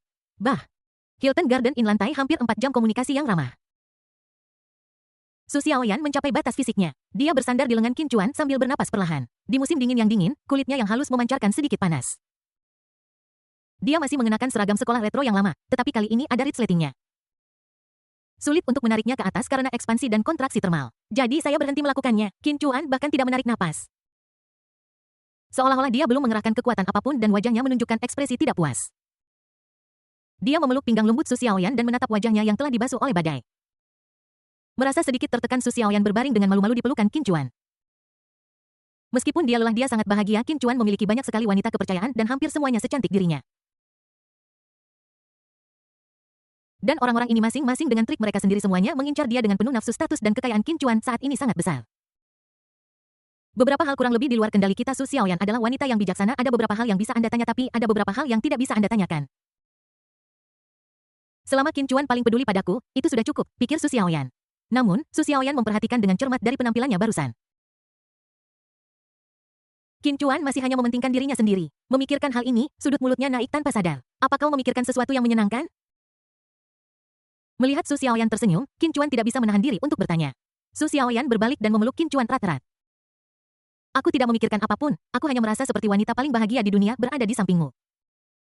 Begitu dia selesai berbicara, Su Xiaoyan berbalik dan merasakan kemauan baja Qin Chuan. Dia menemukan bahwa dia telah meremehkan orang di sebelahnya. 4 jam, itulah batasanku, bukan? Qin Chuan bab 467, apakah kelas ekonomi untuk orang-orang? Menyentuh tubuh baja Qin Chuan dan merasakan bahwa dia masih memiliki kekuatan tak terbatas, Su Xiaoyan merasa bahwa dia belum cukup baik. Xiao Chuan, mengapa kau dapat mengulanginya meskipun keduanya memiliki hubungan yang sangat dekat? Namun, setiap kali berbicara tentang seks, Su Xiaoyan masih akan tersipu dan merasa malu. Qin Chuan memperhatikan reaksi Su Xiaoyan dan tersenyum tipis. Tidak apa-apa Xiaoyan, aku tahu kamu lelah, jangan memaksakan diri. Qin Chuan benar, dia sudah mencapai batasnya. Aku minum 2 botol air mineral berturut-turut. Tapi aku masih merasa mulut dan lidah kering. Ini adalah tanda dehidrasi ekstrim. Aku mengeluarkan lebih banyak daripada yang aku dapatkan. Tapi kamu... Qin Chuan mencium kening Su Xiaoyan. Sudah hampir waktunya, pesawat Ran-Ran akan segera tiba. Aku harus keluar dan menjemputnya. Aku akan pergi denganmu, tidak apa-apa, kamu harus beristirahat dengan baik. Qin Chuan mengatakan ini dan mengenakan pakaiannya. Setelah mengambil 2 langkah, dia berbalik dan tersenyum, ingat untuk minum lebih banyak air. Ketika aku meninggalkan kamar, saat itu sudah pukul 9 malam. Area kamar tamu hotel tidak lagi seramai seperti siang hari. Qin Chuan berjalan menuju tempat parkir bawah tanah. Dia secara kebiasaan bersiap untuk membuka pintu mobil Rafa, tetapi setelah memikirkannya dengan cermat dia menutupnya kembali. Pertama, Ferrari terlalu lebar dan hanya cocok untuk dikendarai di kota-kota besar. Di kota kecil Jiangning bahkan pengemudi terampil seperti Qin Chuan tidak dapat mengalahkan kepala hantu lelaki tuale yang melawan arus. Juga saat menarik mobil dengan kecepatan 30 mil per jam, rasa frustrasi yang kuat seperti pembom untuk pinggang pria. Kedua Wang Ran-Ran kembali ke China mengatakan bahwa dia membawa teman-temannya bersamanya sehingga pasti tidak akan ada cukup ruang bagi Rafa untuk duduk. Lava kelas 1 dalam pamer, tetapi dalam hal mengangkut barang dan orang. Dia tidak memenuhi standar, jadi Qin Chuan memilih Ferrari Purosang di sebelahnya. Model SUV dapat mengangkut barang, tetapi SUV Ferrari hanya dapat mengangkut sedikit lebih banyak daripada mobil sportnya sendiri. Meskipun ini adalah sebuah SUV, Ferrari Purosang memiliki posisi duduk yang rendah. Ia mempertahankan postur rendah dari sebuah supercar, karena bagaimanapun juga ini adalah sebuah Ferrari. Ferrari Purosang memiliki tekstur kelas 1 saat dikendarai di jalan. Tidak ada perasaan terburu-buru dan melambat seperti La Ferrari, yang sepenuhnya melindungi pinggang kecil pemiliknya. Bandara Jiangning berada di pinggiran kota, setengah jam berkendara dari Hilton Garden Hotel. Segera, Qin Chuan mengendarai mobil ke bandara. Dia mengangkat tangannya untuk memeriksa waktu, tepat saat itu Wang Ranran mengirim pesan ke Qin Chuan. Saudara, pesawat baru saja mendarat, di mana kamu? Aku di pintu keluar, kamu bisa melihatku ketika kamu keluar. Wang Ranran membalas. Saat ini pesawat baru saja mendarat dan masih melaju dan belum berhenti. Wang Ranran tidak sabar untuk membuka sabuk pengaman di pinggangnya dan bersiap untuk mengambil bagasi di atas kepalanya. Dia ingin meninggalkan bandara sesegera mungkin untuk menemui kakak laki-lakinya yang sudah lama tidak dia temui. Ranran, hati-hati, pesawatnya belum berhenti. Seorang pemuda yang duduk di belakang Wang Ranran berkata dengan khawatir. Wang Ranran sepertinya tidak mendengar suara pihak lain dan terus mengabaikannya. Pria muda itu mengenakan jaket Moncler terbaru dan sepatu basket of WHI Industrial EX Air Jordan 1. Gaya rambut depan yang runcing dan berombak menonjolkan fashion dan ketampanannya. Gaya rambut ini juga merupakan gaya rambut yang wajib dimiliki oleh pria muda kaya saat ini. Melihat Wang Ranran menolak untuk mendengarkan dan bangkit untuk mengambil kopernya, pemuda itu dengan cemas mencondongkan tubuh ke depan, ingin membantu. Namun ketika pesawat berbelok, Wang Ranran tetap berdiri teguh. Pemuda itu hampir jatuh, tetapi untungnya pria yang lebih tua di sebelahnya menangkapnya tepat waktu. Tuan Jibe, hati-hati, pria itu berkata dengan cemas. Ji Ranxing bersenandung dengan tidak sabar. Tetapi akhirnya duduk kembali di kursinya dengan patuh, menunggu pesawat untuk berlabuh dengan jembatan bandara. Kursi di kelas ekonomi terlalu kecil, apakah ini sesuatu untuk diduduki orang? Ini hanya siksaan, tapi Ranran menolak untuk menerima tiket kelas 1 saya. Ji Ranxing tingginya lebih dari 180 meter duduk di kelas ekonomi. Dia merasa sangat tidak nyaman karena dia tidak bisa meluruskan kakinya yang panjang. Awalnya dia membeli tiket kelas 1 tapi Wang Ranran tidak menerimanya. Dia lebih baik tidak membeli tiket kelas 1 yang bagus dan membeli tiket kelas ekonomi untuk terbang kembali ke Jiangning. Ji Ranxing tidak punya pilihan selain memilih untuk duduk di kelas ekonomi bersama Sang Dewi dan mengantarnya sepanjang jalan. Ini adalah pertama kalinya dalam hidup Tuan Muda Ji terbang di kelas ekonomi. Meskipun dia tidak mengatakannya, dia mengeluh tentang seluruh pesawat di dalam hatinya. Pesawat perlahan berhenti dan mendekati jembatan jet dan berlabuh dengan mulus. Para penumpang di dalam pesawat turun dengan tertib. Wang Ranran mendengar Ji Ranxing mengeluh di belakangnya. Mendengus tidak senang menggelengkan kepalanya ke arahnya dan buru-buru masuk ke kerumunan yang turun dari pesawat. Ji Ranxing melihat Wang Ranran terburu-buru turun dari pesawat sehingga dia juga ikut berdesakan. Hei Bibi, jangan dorong aku. Antre, aku di depanmu, kata Ji Ranxing kepada bibi kurus di sebelahnya. Wanita tua itu mengerutkan kening dan meludah. Kamu sama sekali tidak menghormati orang tua atau orang muda. Setelah mengatakan itu, bibi setinggi 15 meter itu mendorong yang satu. Ji Ranxing setinggi 8 meter kembali ke tempat duduknya. Ji Ran tertegun. Dia merasa bahwa semua tahun kebugarannya sia-sia. Melihat ada beberapa orang antara dia dan Wang Ranran di depannya. Dia berteriak ke depan Ranran, jangan khawatir, Jian Bin sudah mengatur mobil dan seseorang akan datang menjemput kita setelah kita meninggalkan bandara. Aku tidak mau saudaraku ada di sini untuk menjemputku. Wang Ranran menjawab dengan tidak senang. Saudara kakak laki-laki apa? Bukankah kamu anak tunggal? Ji Ranxing menatap Xiao Jianbin dengan ekspresi bingung di wajahnya. Pihak lain dengan cepat membalikkan tablet di tangannya dan melihat sebuah bagan di sana. Ini berisi catatan yang padat dari semua informasi dan hubungan keluarga Wang Ranran. Ji Ranxing membanting tablet itu. Mengapa kamu tidak memegang tablet lebih rendah? Apakah kamu takut Ranran tidak bisa melihatnya? Xiao Jianbin tampak sedih. Sialan, bagaimana mungkin Nona Ranran bisa melihatnya dari jarak sejauh itu? Tuan, Anda bersalah. Namun, Xiao Jianbin masih menurunkan tablet beberapa inci dan melihat informasi yang padat itu untuk waktu yang lama. Akhirnya menemukan informasi terkait dengan saudara Wang Ranran, Xiao Jianbin membacakan pesan itu dengan suara rendah. Saudara yang baru saja disebutkan oleh Nona Ranran seharusnya adalah sepupunya. Sepupu, aku ingat, aku rasa namanya Qin sesuatu. Sepupu Mes Ranran bernama Qin Chuan. Oh, saya ingat sekarang, tapi sepertinya tidak ada banyak informasi tentang dia di file. Apakah kamu memeriksa nanti orang seperti apa dia? Meskipun Ji Ranxing tampak seperti anak bodoh dari Tuan Tanah, namun terlepas dari penampilannya saya masih berpikir saya sangat teliti. Dia tahu bagaimana mengejar seorang gadis dan dia melakukannya dengan tujuan membahas cuti pernikahan. Yang perlu ditaklukkan bukan hanya gadis itu sendiri, tetapi juga seluruh keluarga di belakangnya. Yang meskipun Ji Ranxing tidak tahu apakah metode ini benar atau salah, ini adalah apa yang tertulis di novel dia baru saja belajar dari buku. Xiao Jianbin melihat konten di tablet di tangannya dan berkata ayah Qin Chuan dan ibu Nona Ranran adalah saudara kandung. Orang tua Qin Chuan saat ini bekerja di pabrik garmen Meite sebagai pekerja garis depan. Dia adalah mahasiswa baru di Universitas Keuangan dan Ekonomi Kyoto bab 468. Latar belakang keluarga terkemuka mahasiswa baru. Itu berarti dia seumuran denganku. Seperti apa kepribadianmu, apa hobimu? Xiao Jianbin membolak-balik dokumen di tangannya dan mengerutkan kening. Informasi Master Ji Qin Chuan seperti selembar kertas kosong. Tidak ada apapun di sana. Ji Ranxing terdiam beberapa saat. Detektif swasta ini menerima uang tetapi tidak melakukan pekerjaan. Mereka tidak melakukan inspeksi menyeluruh dan mengacaukan detailnya. Xiao Jianbin mengeluh dengan rasa bersalah. Ji Ranxing tidak terlalu menyalahkan Xiao Jianbin. Dia menurunkan matanya, memutar matanya, berpikir lama, dan menjentikan jarinya. Sepupuku adalah salah satu anggota keluarga kami. Dia berusia 20 tahun dan membutuhkan arloji. Berikan aku arloji di tasmu. Xiao Jianbin meraih ke dalam ranselnya dan mengeluarkan sebuah kotak. Dia mengeluarkan kotak itu dan menyerahkannya kepada Ji Ranxing. Tuan Ji, Ji Ranxing melirik arlojinya dan merasa sedikit tidak senang. Jianbin, apa yang sedang kamu lakukan? Kamu ingin aku memberikan jam Casio ini kepada sepupuku, Ran? Ini hadiah senilai 1000 yuan. Bukankah ini akan merusak reputasiku? Xiao Jianbin tertegun. Inilah yang dikatakan dokumen yang dia maksud.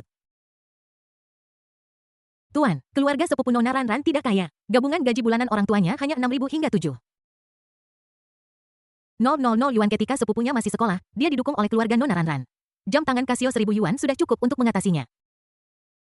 Ji Ranxing menggelengkan kepalanya. Tidak, jam tangan Casio itu diberikan kepada kakek Ran ketika kami pergi ke rumah tuanya di pedesaan. Itu diberikan kepada kerabat yang tidak terlalu dekat dengannya. Adapun sepupu Ran, Anda dapat melihat betapa senangnya dia. Dia pasti memiliki hubungan dekat dengan sepupunya. Jika aku memberinya jam tangan Casio, dia mungkin tidak menyukainya dan bergosip dengan Ran. Lalu Ran akan meremehkanku. Xiao Jianbin mengangguk sambil berpikir. Seperti yang diharapkan, Tuan muda memahami jalan dunia.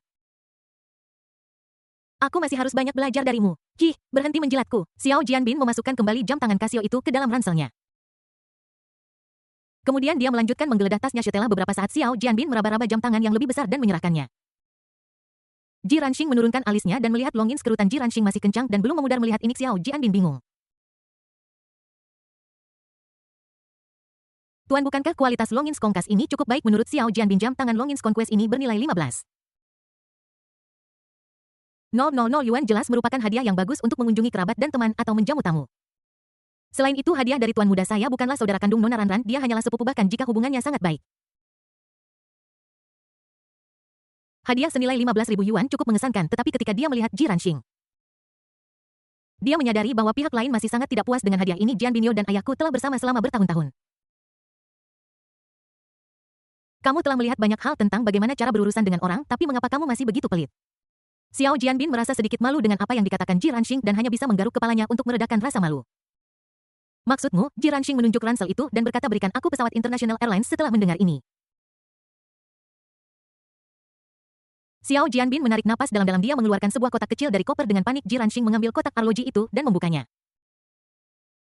Di dalamnya ada arloji warisan seri pilot besar IWC yang indah. Pelat jam berwarna hitam, angka pada pelat berwarna krem, dan jarum jam merupakan kombinasi warna biru dan krem. Pelat jam tangan ini berdiameter 46 mm dan casingnya terbuat dari batu kalsedon yang tahan gores dan sangat ringan. Tali kulit anak sapi berwarna coklat semakin meningkatkan nuansa vintage jam tangan ini. Tali kulit dan dial 46 mm dapat sepenuhnya beradaptasi dengan acara kasual dan formal. Melihat tuan mudanya, dia benar-benar mengeluarkan jam tangan itu. Xiao Jianbin tidak bisa menahan diri untuk mengajukan pertanyaan lain. Tuan, apakah Anda benar-benar akan memberi saya jam tangan pilot besar IWC ini? Ji Ranxing memasukkan jam tangan itu ke dalam ransel gucinya. Ya, benar, aku akan memberikan jam tangan ini padamu, Tuan. Pedang terbang besar ini bernilai 100.000 ini adalah hadiah yang ingin Anda berikan kepada keluarga Nona Ran.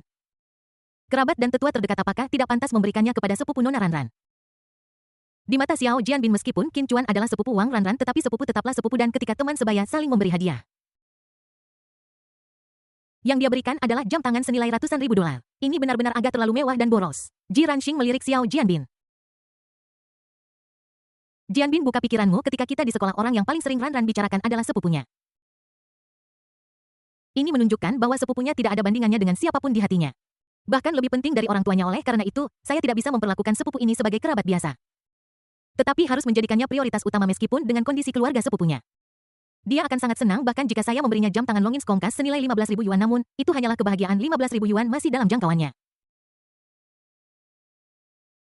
Dan itu adalah banyak uang yang bisa dia hasilkan dari pekerjaan paruh waktunya sehingga dia mampu membelinya. Saat dia berbicara, Ji Ranxing menepuk ranselnya. Namun, pilot internasional besar senilai 100.000 yuan ini adalah sesuatu yang tidak mampu dia beli meskipun dia bekerja selama beberapa tahun dan menabung cukup uang. Memberikan barang semacam ini akan meninggalkan kesan yang sangat besar di hati orang. Guncangan yang ditimbulkannya pada hati orang benar-benar berbeda. Meskipun kita tidak bisa menggunakan uang untuk menekan orang, menggunakan uang untuk menekan orang adalah cara tercepat untuk membuat keluarga pihak lain menerima saya. Tentu saja kita tidak bisa melakukannya serendah itu, kita harus melakukannya secara halus dan menunjukkannya secara. Ji Ranxing berbicara dengan sedikit kebanggaan. Ada yang bisa kita lakukan tentang hal itu. Karena dia berasal dari keluarga terkemuka, Xiao Jianbin mengangguk tidak begitu mengerti. Tapi Tuan, jika Anda memberikan Dafei yang awalnya diberikan kepada para tetua kepada sepupu Nona Ranran itu, bagaimana dengan hadiah para tetua? Sekarang sudah malam, dan kami tidak punya tempat untuk membeli hadiah baru setelah kami keluar dari bandara. Selain itu, ini adalah Jiangning dan tidak ada hadiah yang layak untuk dibeli di sini. Meskipun Xiao Jianbin hanyalah pelayan lama yang diatur oleh Ji Cheng. Kepala keluarga Ji untuk putranya Ji Ranxing, visi dan pola pikirnya tidak terlalu bagus. Namun saya masih memahami aturan dasar tentang bagaimana bersikap di masyarakat. Ji Ranxing tersenyum tipis dan menunjuk ke arah tablet. Awalnya jam tangan ini diberikan kepada ayah Qin Chuan, tidak ada yang salah dengan memberikannya kepada putranya sekarang. Berikan saja jam tangan yang diberikan kepada ayah Ranran kepada ayah Qin Chuan, semuanya akan baik-baik saja setelah penyesuaian ini, adapun ayah Ranran. Calon ayah mertuaku, sepertinya aku harus memberikan hadiahnya terlebih dahulu. Hadiah besar. Hati Xiao Jianbin bergetar ketika mendengar tuan mudanya mengucapkan dua kata ini. Ya, aku dengar Ranran menyebutkan sebelumnya bahwa bisnis kecil keluarganya memiliki beberapa masalah. Keluarga itu membutuhkan dana untuk berputar haluan, jadi aku akan langsung menyuntikkan modal ke keluarga mereka. Ayah mertuaku pasti akan senang menerima hadiah tepat waktu ini. Berapa harganya? Xiao Jianbin bertanya sambil menyeka keringat dingin dari dahinya. Bab 469 miliarder. Ji Ranxing berkata dengan nada santai. Terserah, setidaknya 10 juta. 10 juta, Tuan, Anda sudah menghabiskan 10 juta untuk membeli rumah dan mobil di Amerika Serikat tahun ini. Ini kamu harus menghabiskan 10 juta lagi, saya khawatir, Tuan. Xiao Jianbin memikirkan kepala keluarga Ji yang memintanya untuk menemani tuan muda belajar di luar negeri. Hanya agar aku bisa menjaganya dengan baik. Tapi sekarang tuan muda sangat buruk dalam hal uang, dia ingin mengeluarkan 10 juta hanya dengan membuka mulutnya.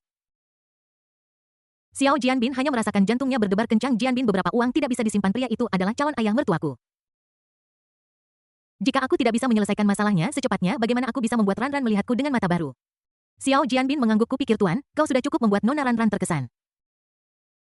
Adapun ayahku, jadi apa? Apakah keluarga Ji kita membutuhkan 18 juta ini dariku? Jika aku bisa mencarikannya seorang, dia bahkan rela menghabiskan 100 juta untukku. Xiao Jianbin tidak bisa membalas apapun. Keluarga Ji bergerak di bidang bisnis mineral di Afrika dan memiliki industri yang makmur. Skala keseluruhan sekarang telah mencapai 5 miliar 10 juta untuk membeli seorang menantu perempuan. Untuk keluarga Ji yang memiliki kekayaan bersih 5 miliar, ini adalah kesepakatan yang bagus. Wang Ranran berjalan cepat, diikuti dari dekat oleh Ji Ranxing dan Xiao Jianbin. Tepat ketika kami akan mencapai pintu keluar, Xiao Jianbin memegangi Ji Ranxing dan berbisik kepadanya. Tuan, ada beberapa hal yang perlu saya sampaikan sebelumnya. Baiklah, silakan. Kami dapat datang ke Jiangning kali ini karena ulang tahun kakek Ranran. Keluarga ibu Ranran lebih baik dari yang lain. Kondisi keluarga dari keluarga lain sangat biasa, yang merupakan kesenjangan besar dari keluarga Ranran dan keluarga Ji. Oleh karena itu, kita harus tetap rendah hati. Banyak kebiasaan hidup juga harus sesuai dengan orang biasa. Saat berbicara dan berdiskusi, jangan terlalu tinggi hati, cobalah untuk lebih mudah didekati.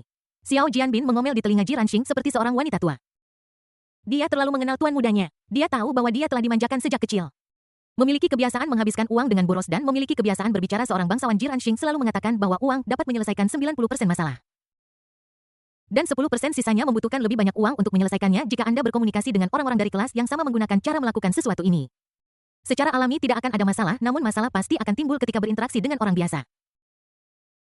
Misalnya jaket daun Moncler terbaru yang dikenakan oleh tuan muda saya harganya lebih dari 10.000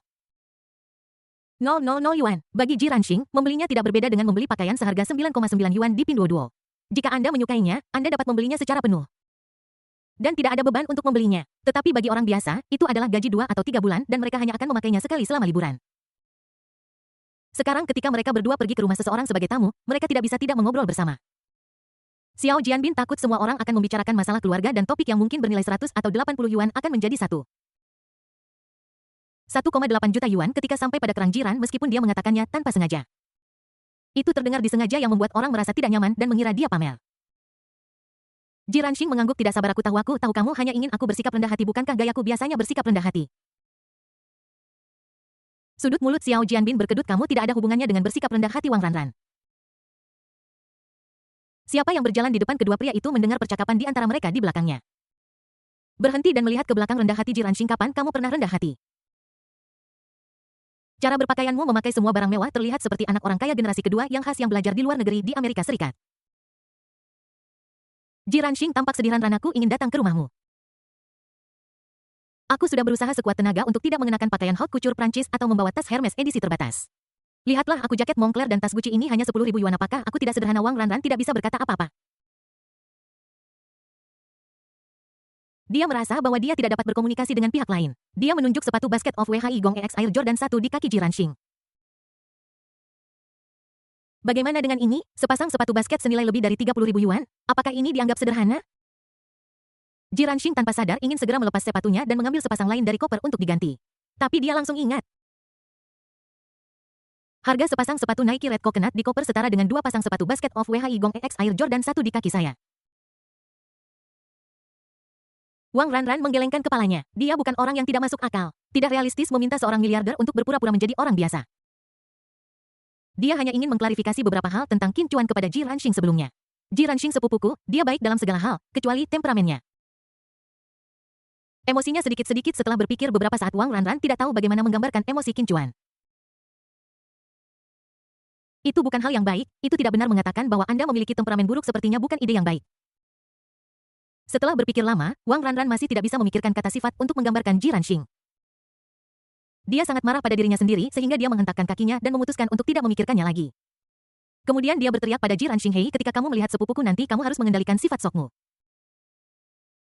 Ji Ranxing merasa sangat tidak bersalah ketika dimarahi, tetapi dia tidak berani marah sama sekali. Aku hanya bisa melihat Xiao Jianbin dan bertanya dengan lemah. Kapan saya mulai bertindak, Sok? Xiao Jianbin hanya bisa berpura-pura tidak mendengar apa yang dikatakan tuan mudanya dan menciutkan lehernya karena kecewa. Mereka bertiga dengan cepat mencapai pintu keluar. Wang Ranran sedang mencari saudara laki-lakinya di antara kerumunan. Pada saat ini, seorang anak laki-laki tampan dan bertubuh kekar berdiri di ujung kerumunan melambaikan tangannya dan melambai padanya. Ketika Wang Ranran melihat Qin Chuan, dia hampir tidak bisa menahan air matanya. Qin Chuan tersenyum lega ketika melihat saudara perempuannya yang telah lama hilang. Setelah lama tidak bertemu, Wang Ranran terisak tanpa alasan yang jelas. Kakakku masih setampan dulu dan senyumnya masih sehangat dulu. Dia tidak bisa lagi mengendalikan emosinya dan berlari kecil seperti anak kecil melemparkan dirinya ke pelukan Qin Chuan, kakak Xiao Chuan. Wang Ranran berbisik memeluk erat kakaknya. Kenapa baunya enak sekali, rasa ini kenapa terasa familiar. Hidung Wang Ranran berkedut dan otaknya mulai bekerja dengan cepat mencari wewangian yang kuhirup sebenarnya apa itu. Setelah beberapa saat dia sampai pada kesimpulan parfum Chanel nomor 9. Wang Ranran tertegun, parfum Chanel nomor 9 adalah parfum wanita. Kenapa kakakku berbau parfum wanita, pacar kakakku? Aku belum pernah mendengarnya. Siapa dia? Wang Ranran sedang bertukar pikiran di benaknya melihat ekspresi sepupunya membeku. Qin Chuan bertanya dengan rasa ingin tahu.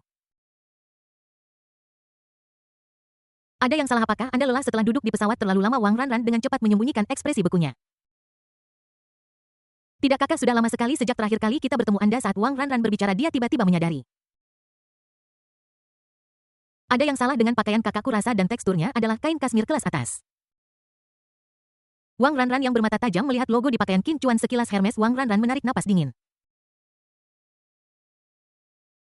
Kakak di depanku ini mengenakan setelan Hermes lengkap. Pakaian ini harganya setidaknya 100.000 jantung. Wang Ranran menegang. Seorang saudara yang memakai parfum Chanel nomor 9 dan mengenakan pakaian Hermes. Dia tampan tetapi berasal dari keluarga miskin. Wang Ranran langsung menunjukkan kemampuannya untuk membayangkan dirinya sebagai sutradara dan penulis skenario terkenal di dunia di masa depan. Aku menulis drama cinta berdarah di kepalaku. Kakakku didesain untuk ditahan oleh seorang miliarder. Adikku kembali dari luar negeri dan menekan wanita kaya itu untuk menyelamatkan kakakku. Bab 470. Bersikaplah sederhana, hati-hati, dan jangan berpura-pura. Melihat adiknya linglung, Qin Chuan mencoba mengangkat tangannya dan menyentuh dahinya. Aku tidak demam, aku tidak bisa menahan diri untuk tidak merasakan denyut nadi orang lain. Semuanya normal, ini agak aneh. Wang Ranran dengan cepat menepis gagasan bahwa kakaknya ditahan oleh seseorang. Berdasarkan pemahamannya, saudaranya, Qin Chuan, tidak akan pernah melakukan hal seperti dipelihara oleh seseorang. Lagi pula, saudaraku mewarisi temperamen keras kepala keluarga Qin yang terkenal. Pada saat ini, Ji Ranxing dan Xiao Jianbin muncul dari belakang Wang Ranran. Ji Ranxing menundukkan kepalanya, bergumam, saya ingin bersikap rendah hati, saya ingin bersikap rendah hati, saya tidak bisa berpura-pura, saya orang biasa. Saya sama seperti mereka, saya ingin menyesuaikan diri dengan mereka, saya ingin rendah hati. Saya ingin rendah hati. Akhirnya Ji Ranxing menyelesaikan perjalanan terpanjang dalam hidupnya datang di depan Qin Chuan. Dia mengingat Wang Ranran, Xiao Jianbin dan isi informasi itu, jangan pamer kekayaan di depan orang lain karena ini. Ji Ranxing hampir memaksa dirinya untuk berjalan dengan kaki menghadap ke dalam hanya untuk menutupi sepatu basket AJ edisi terbatas di bawah kakiku. Ji Ranxing ini adalah saudara laki-lakiku Qin Chuan. Wang Ranran memperkenalkan dengan bangga meskipun Wang Ranran sebelumnya mengatakan bahwa dia akan membawa teman-temannya pulang. Tetapi dia tidak mengatakan bahwa dia adalah pacarnya. Tiba-tiba senyum di wajah Qin Chuan perlahan memudar, ekspresinya menjadi serius. Matanya sedikit menyipit dan dia menatap pria di depannya dengan mata dingin. Saudara ini Ji Ranxing, Wang Ranran memperkenalkan dengan acuh. Apa hubunganmu? Qin Chuan bertanya dengan dingin. Tidak masalah. Wang Ranran mendengus tidak senang. Ji Ranxing menjadi cemas ketika mendengar ini. Bagaimana mungkin ini bukan masalah Ranran kamu dan aku tapi teman sekelas. Ji Ranxing buru-buru memperkenalkan dirinya kepada saudara iparnya. Paman, oh bukan saudara aku, teman sekelas Ranran. Apa kalian berdua teman sekelas ya? Sekolah mana? Dari sekolah mengemudi. Qin Chuan, orang ini mungkin punya masalah otak. Ini adalah kesan pertama Qin Chuan tentang Ji Ranxing. Tanpa mengatakan sepatah kata dia langsung membuka mata emasnya untuk memindai pihak lain. Jika Anda berani menggoda saudara perempuan saya akan melepas pakaian dalam Anda dan menyelidiki seluruh leluhur Anda. Tatapannya terfokus, dan cahaya keemasan melintas di matanya. Mata keemasan itu langsung memindai Ji Ranxing di depannya secara keseluruhan. Setengah menit kemudian, Qin Chuan menarik kembali pupil emasnya. Setelah menyelesaikan inspeksi, Qin Chuan menghela napas lega. Ternyata dia adalah anak bodoh dari seorang tuan tanah. Saya tidak pernah menjalin hubungan sejak saya masih kecil. Saya orang yang sangat sederhana. Tidak, saya tidak bisa mengatakan saya sederhana di usia ini. Saya hanya bisa mengatakan saya sedikit bodoh.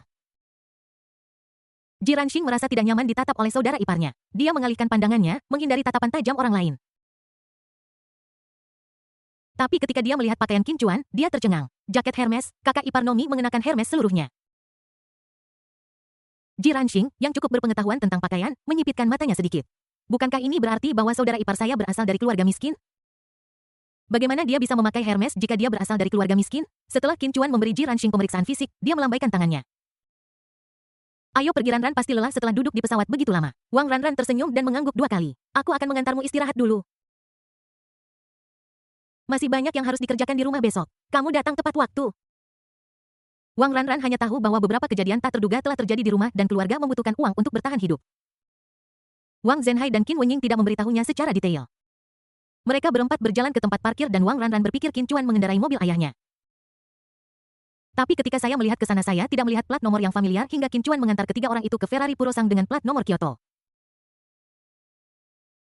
Kemudian dia dengan santai mengeluarkan kunci mobil dari tangannya dan menekan tombol buka kunci padanya. Wang Ranran, Ji Ranxing, dan Xiao Jianbin benar-benar bingung. Ini adalah Ferrari Purosang, bahkan jika mobil ini menjadi abu, Ji Ranxing masih akan mengenalinya karena di Amerika Serikat. Dia membeli mobil yang sama Ferrari Purosang ini dihargai US 400.000 di Amerika Serikat yang setara dengan sekitar RMB 273 juta. Tetapi di Cina 2 kali lipat harga pokoknya akan menelan biaya 6 juta. Ji Ranxing menarik pakaian Xiao Jianbin dan memarahi dengan suara rendah. Detektif swasta macam apa yang kamu pekerjakan? Kakak iparku mengendarai Ferrari Purosang. Dan kamu bilang padaku bahwa dia berasal dari keluarga miskin. Xiao Jianbin juga tidak bersalah dan dia tidak tahu apa yang sedang diselidiki oleh detektif swasta itu. Mungkinkah mobil ini dipinjam? Xiao Jianbin berpikir lama dan hanya bisa memikirkan alasan ini. Dipinjam? Ji Ranxing sedikit mengernyit. Dia ingat Wang Ranran mengatakan bahwa keluarga saudaranya tidak kaya. Seseorang dari keluarga miskin harus mulai dari bawah dan bekerja keras untuk bisa membeli Ferrari Purosang. Setidaknya butuh waktu setahun. Jadi sepertinya lebih mungkin bahwa Ferrari Purosang ini dipinjam. Ini pasti pinjaman. Ini pasti pinjaman. Ji Ranxing bergumam pada dirinya sendiri. Dan segera dia tenang. Ada beberapa insiden kecil di sepanjang jalan. Tetapi mereka tidak memengaruhi strategi pertempuran Ji Ranxing untuk menggunakan uang untuk menaklukkan saudara iparnya. Dia meraih ke dalam ranselnya, siap mengeluarkan jam tangannya. Dan menyerahkan jam tangan pilot internasional besar senilai $100.000 ini kepada Wang Ranran. Meskipun saya berjanji kepada Wang Ranran untuk tidak pamer, tetapi saya tidak bisa menahannya. Tepat ketika Ji Ranxing hendak mengeluarkan jam tangan itu. Dengan mata tajamnya, dia segera memperhatikan tangan Qin Chuan membuka pintu mobil. Ada jam tangan di pergelangan tangan yang kuat itu. Casing jam tangan itu terbuat dari emas merah muda 18K dengan bentuk bulat dan berkilau, dan diperkirakan berdiameter 40 mm. Ji Ranxing, seorang pria kaya generasi kedua yang sangat gemar mempelajari barang-barang mewah, menarik napas dalam-dalam. Dia sangat mengenali jam tangan ini. Bahkan pada jarak 1 meter, dia dapat dengan jelas melihat logo salib Malta ikonik Vacheron Constantin. Karena logo ini sangat mudah dikenali, ini adalah jam tangan Vacheron Constantin. Dalam peringkat jam tangan terkenal di dunia, IWC dianggap sebagai merek mewah kelas 1 dan Vacheron Constantin adalah merek kelas atas.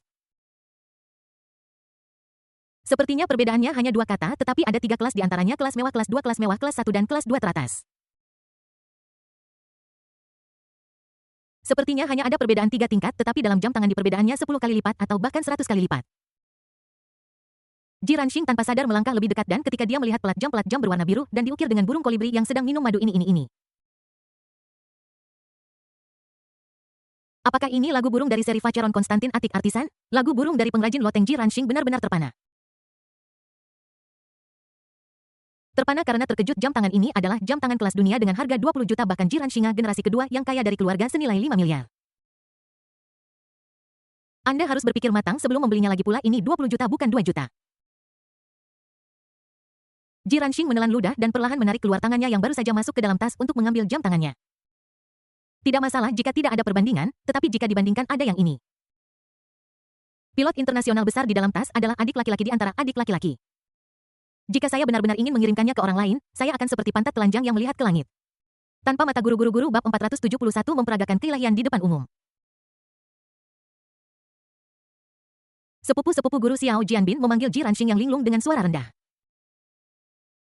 Mengingatkannya bahwa sekarang adalah waktu yang tepat di depan Nona Ranran, sehingga dia harus menggunakan gerakan pamungkasnya dan memberikan jam tangan itu padanya. Jam tangan apa? Wang Ranran mendengar keduanya berbisik dan bertanya dengan ekspresi bingung di wajahnya. Jiran Shing kembali sadar dengan kageti. Wang Ranran menyipitkan matanya memanyunkan bibirnya. Memelototi Jiran Shing dan memarahi dengan suara rendah, apakah kamu lupa apa yang baru saja kukatakan padamu? Apakah kamu mencoba membuat masalah lagi? Jiran Shing menggelengkan kepalanya berulang kali. Tidak, aku hanya melihat saudara iparku, Sepertinya sepupuku dari Jiangning yang belum pernah kutemui, Wang Ranran memutar matanya dan masuk ke mobil. Dia sudah terbiasa dengan cara bicara Jiran Shing yang seringkali tidak koheren. Cepat masuk ke mobil, kalau tidak kami tidak akan menunggumu.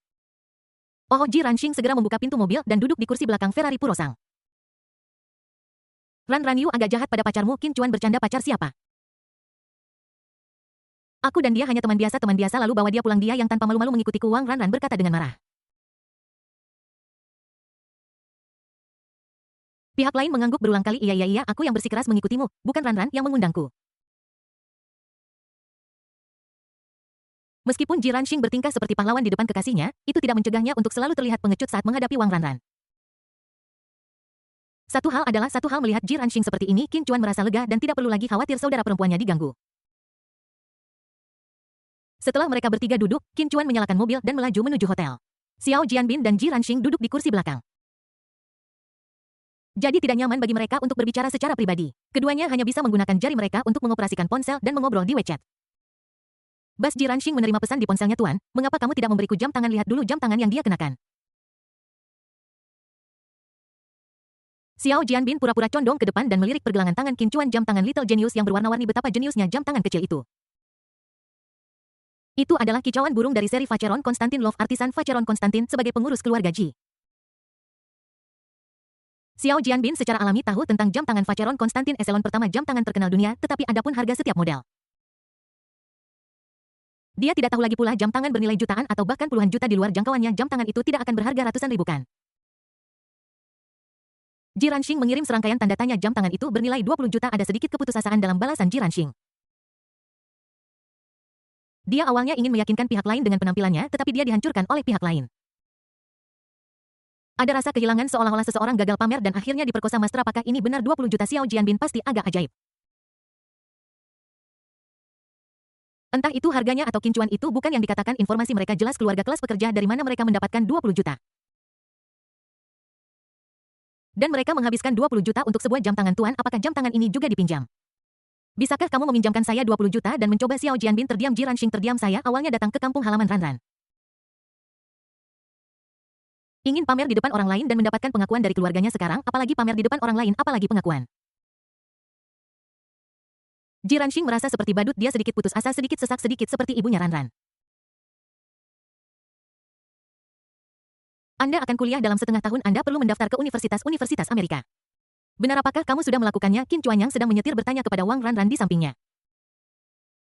Qin Chuan menanyakan pertanyaan itu. Wang Ranran yang tersenyum di kursi penumpang tiba-tiba membeku mata besar dan lincahnya langsung menjadi gelap. Dan dia perlahan menundukkan pandangannya. Matanya kosong. Wang Ranran menggigit bibirnya dan berbisik, saya mengajukan beasiswa dari beberapa universitas negeri. Aku akan pergi ke tempat yang menawarkan beasiswa tertinggi jika tidak ada yang tersedia. Menurutku akan menyenangkan untuk kuliah di negaraku. Tapi itu mungkin prosedurnya memang agak merepotkan, tapi tidak masalah, semuanya akan baik-baik saja. Mendengar nada bicara Wang Ranran, Qin Chuan sedikit mengernyit. Apakah ada masalah dengan aplikasi sekolah? Wang Ranran terisak, kakak, aku sudah menebak apa yang terjadi di rumah meskipun orang tuaku merahasiakannya dariku. Aku bukan anak kecil lagi. Aku sudah dewasa. Aku bertanya kepada seseorang tentang bisnis ayahku. Dia sedang mengalami masa sulit sekarang. Aku tidak ingin menambah beban kepada mereka karena diriku. Mendengar bahwa ayah mertuanya sedang mengalami masa sulit, Ji Ranxing mengangkat kepalanya tiba-tiba diremajakan Tuhan membantu mereka yang bekerja keras. Dan saya akhirnya mendapat kesempatan untuk tampil baik ayah mertua tersayang, Anda sangat bangkrut, izinkan saya menunjukkan kepada Anda bagaimana saya akan tampil untuk saudara ipar saya. Tanpa menunggu Ji Ranxing berbicara, Qin Chuan berkata terlebih dahulu Ran saya telah mengurus urusan paman saya Wang Ran tercengang. Apakah sudah selesai kakak ayahku membutuhkan puluhan juta dana Qin Chuan tersenyum tenang dan mengulurkan tangan untuk menyentuh kepala saudara perempuannya. Semuanya akan diurus selama aku di sini. Wang Ran tahu bahwa kakaknya adalah pria yang tidak akan pernah berbohong. Karena dia bilang sudah ditangani, itu pasti solusi yang sempurna. Mungkinkah kakak tertua? Dia Wang Ran dengan cepat membayangkan sebuah film di mana seorang saudara laki-laki mengorbankan dirinya kepada seorang miliarder untuk menyelamatkan keluarga saudara perempuannya. Pihak lain memegang cambuk dan lilin merah. Kakak laki-laki menggigit kain putih dan menahannya dalam diam. Dia mengorbankan dirinya untuk menyelamatkan keluarga saudara perempuannya. Apakah masalah ayah mertua sudah ditangani? Orang bingung lain di dalam mobil itu adalah Ji Ranxing. Dia benar-benar terpana. Ada apa dengan saudara ipar ini? Tidak masalah baginya untuk mengendarai Ferrari dan mengenakan Vacheron Konstantin. Kamu bahkan ingin membantu ayah mertuaku yang akan bangkrut. Apa yang kamu pikirkan, Ran tentang masalah sekolah? Bukankah kamu ingin belajar penyutradaraan sekarang? Wang Ran kembali sadar dan menjawab saudara, aku ingin belajar penyutradaraan. Bukankah tujuanmu sebelumnya adalah sekolah seni sinematik di USC? Jangan melihat sekolah lain dan fokus saja untuk mendaftar ke sekolah ini. Soal biaya kuliah jangan khawatir, aku akan menanggung semua biaya kuliah dan biaya lain-lain selama 4 tahun kuliah. Ketika berbicara tentang sekolah impiannya semangat yang baru saja menyala di wajah Wang Ran menghilang lagi. Terima kasih kakakku, School of Cinematic Arts menduduki peringkat pertama di antara semua sekolah film dan televisi di dunia. Dan terlalu sulit untuk diterapkan nilai akademis saya sudah sesuai standar dan bahkan lebih tinggi dari yang lain namun, di Amerika Serikat. Nilai akademis bukanlah hal terpenting bagi mahasiswa, hal terpenting adalah koneksi bab 472 fokus desa. Qin Chuan tahu aturan tak tertulis untuk kuliah di Amerika Serikat di masa lalu, ketika internet belum berkembang dengan baik. Orang-orang selalu mengatakan bahwa orang asing tidak peduli tentang hubungan antar manusia dan adil. Selama Anda bekerja keras, Anda dapat mewujudkan semua impian Anda. Namun, dengan perkembangan internet, orang-orang di Tiongkok secara bertahap menemukan. Orang asing tidak peduli tentang cara-cara dunia, itu omong kosong belaka. Ketika Anda berada di luar negeri, Anda ingin pergi ke universitas yang bagus, terutama universitas top. Jika Anda tidak memiliki latar belakang keluarga yang menonjol, orang tua yang merupakan pejabat atau kemampuan donasi yang kuat, kemungkinan Anda bisa masuk ke universitas top sangat tipis. Bahkan jika seseorang tidak terlalu pandai belajar, jika dia dapat menyumbangkan ratusan juta ke sekolah. Dan orang tuanya adalah anggota Kongres di Amerika Serikat atau putra dari beberapa keluarga terkemuka. Kemudian pilihlah universitas top di Amerika Serikat, saudara. Qin Chuan bersenandung dengan tidak senang, bahkan saudara perempuannya tidak mengakui identitas anak laki-laki ini. Dia mencoba untuk mendekatkan diri dengan kerabatnya sendiri, tetapi itu tidak akan berhasil. Ji Ranxing ketakutan dengan tatapan mata sepupu Jiang Ning ini yang belum pernah dia temui sebelumnya. Dan dia gemetar di sekujur tubuh dan dengan cepat mengubah kata-katanya. Sepupu-sepupu Qin Chuan sangat kesal sehingga dia terlalu malas untuk mengoreksi orang ini. Chou Xinyo tidak tahu bahwa untuk kuliah di Amerika Serikat, terutama di Universitas Tokyo, membutuhkan seorang selebriti untuk menulis surat rekomendasi untuk Anda. Surat rekomendasi Qin Chuan sedikit mengernyit. Matanya tertuju, pikirannya melayang menjauh dan dia mulai berpikir. Ji Ranxing sangat gembira ketika melihat Qin Chuan tampak malu. Wah, akhirnya saya menyentuh area yang tidak dikuasai sepupu saya. Wah, jadi bagaimana kalau kamu kayak keluarga Ji? Saya telah terlibat jauh di pasar luar negeri selama bertahun-tahun dan memiliki koneksi di seluruh dunia. Saya bisa menunjukkan kekuatan saya di depan orang lain pula. Ji Ranxing berencana untuk menahan rangkaian prosedur tekanan berikutnya sampai dia bertemu orang tuanya. Karena apa yang akan saya tunjukkan selanjutnya benar-benar terlalu sok. Jika Anda tidak hati-hati, Anda akan menjadi fokus seluruh desa. Karena alasan ini, dia merahasiakannya dari Wang Ran untuk waktu yang lama dan hampir menyebabkan luka dalam padanya. Sekarang Ji Ranxing tidak bisa lagi menahan atau menyembunyikan perasaannya. Saya harus menunjukkan kekuatan saya di depan orang lain malam ini, jika tidak, saya tidak tahan. Dia mengeluarkan surat dari tas bahu gucinya dan menyerahkannya kepada Wang Ran di depannya. Ran lihat apa ini? Ji Ranxing berbicara dengan penuh percaya diri. Dia sangat yakin bahwa Wang Ran akan menerima surat itu. Ekspresi kejutan, keheranan, dan kegembiraan akan muncul. Ini bagus, ini benar-benar bagus. Ji Ranxing tertawa diam-diam. Wang Ran mengambil amplop yang diserahkan Ji Ranxing kepadanya dengan ragu hanya untuk melihat tanda tangan Profesor Trevor Phillips di amplop itu. Mata bulat cerahnya melebar seketika dan kemudian dia dengan cepat membuka amplop itu dan membaca isinya. Halo, saya merasa terhormat untuk merekomendasikan murid saya Wang Ran kepada Anda. Dia adalah murid yang luar biasa, unggul dalam belajar. Karakter dan kemampuan dia memiliki kecintaan yang tak tertandingi pada film. Dia memiliki wawasan unik tentang kamera dan dia memiliki imajinasi liar untuk plot naskah ini adalah surat rekomendasi yang cukup standar. Wang Ranran juga sangat akrab dengan Profesor Trevor Phillips. Siapa yang menulis surat itu? Dia adalah seorang profesor di Akademi Film New York dan seorang eksekutif Asosiasi Film Amerika. Surat rekomendasi yang dia tulis sangat penting di mata kantor penerimaan sekolah seni sinematik di Universitas Southern California. Meskipun surat rekomendasi tidak menjamin penerimaan langsung ke sekolah seni sinematik USC. Namun, ini bisa menjadi batu loncatan menuju pintu kantor penerimaan sekolah seni sinematik USC. Biarkan para guru di kantor penerimaan memperhatikan Anda, tahu Anda, dan mendapatkan kesempatan untuk wawancara penerimaan. Ji Ranxing, bagaimana kamu mendapatkan surat rekomendasi dari Profesor Trevor Phillips? Kali ini, Wang Ranran memanggil Ji Ranxing dengan nama lengkapnya. Dan nadanya tidak sejauh sebelumnya, tetapi jauh lebih dekat. Ji Ranxing mendengar perubahan nada bicara Wang Ranran. Dan hatinya dipenuhi dengan perasaan campur aduk. Ya Tuhan, akhirnya Ranran mulai mengubah pikirannya tentangku. Dia akhirnya menyadari betapa mampunya pacar masa depannya. Suami dari putri paman dari istri adik laki-laki istri Profesor Trevor Phillips adalah mitra bisnis keluarga Ji saya. Ranran Yu juga tahu betapa sulitnya Profesor Trevor Phillips untuk surat rekomendasi ini. Saya memohon dan memohon kepada semua orang. Dan menggunakan seluruh kekuatanku dan ayahku juga memasang jebakan baru setelah aku mengunjungi Profesor Trevor Phillips 3 kali. Menunduk dan menyentuhnya dengan ketulusan sehingga dia setuju untuk menulis surat rekomendasi untuk saya. Ngomong-ngomong, saya sudah mengirimkan versi elektroniknya ke kantor penerimaan sekolah seni sinematik di Universitas Southern California. Sebenarnya, Ji Ranxing bersikap konservatif. Dia telah mengunjungi Profesor Trevor Phillips 3 kali dan memintanya untuk menulis surat rekomendasi. Namun pihak lain mengabaikannya sama sekali. Tidak peduli orang seperti apa mereka, seperti istrinya iri dari saudara laki-lakinya putri pamannya.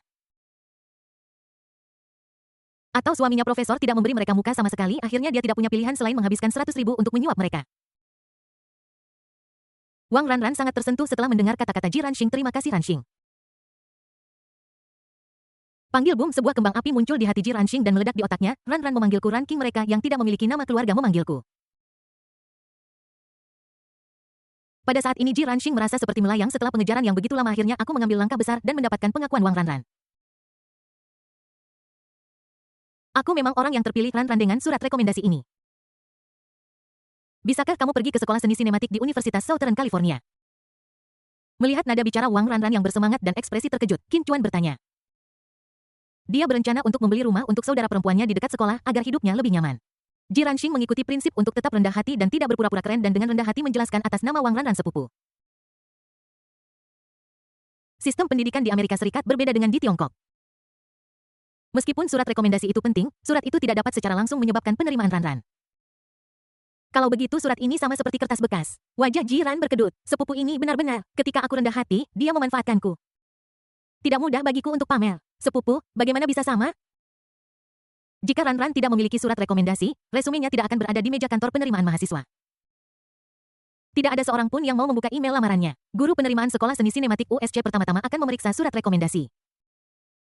Mencari nama siswa yang direkomendasikan oleh profesor terkenal. Dan kemudian memeriksa nilai siswa dalam sistem. Kemudian mereka akan menilai apakah pihak lain memenuhi persyaratan penerimaan. Akhirnya, jika semuanya terpenuhi, wawancara akan dilakukan. Surat rekomendasi itu seperti batu loncatan, meskipun perannya terbatas.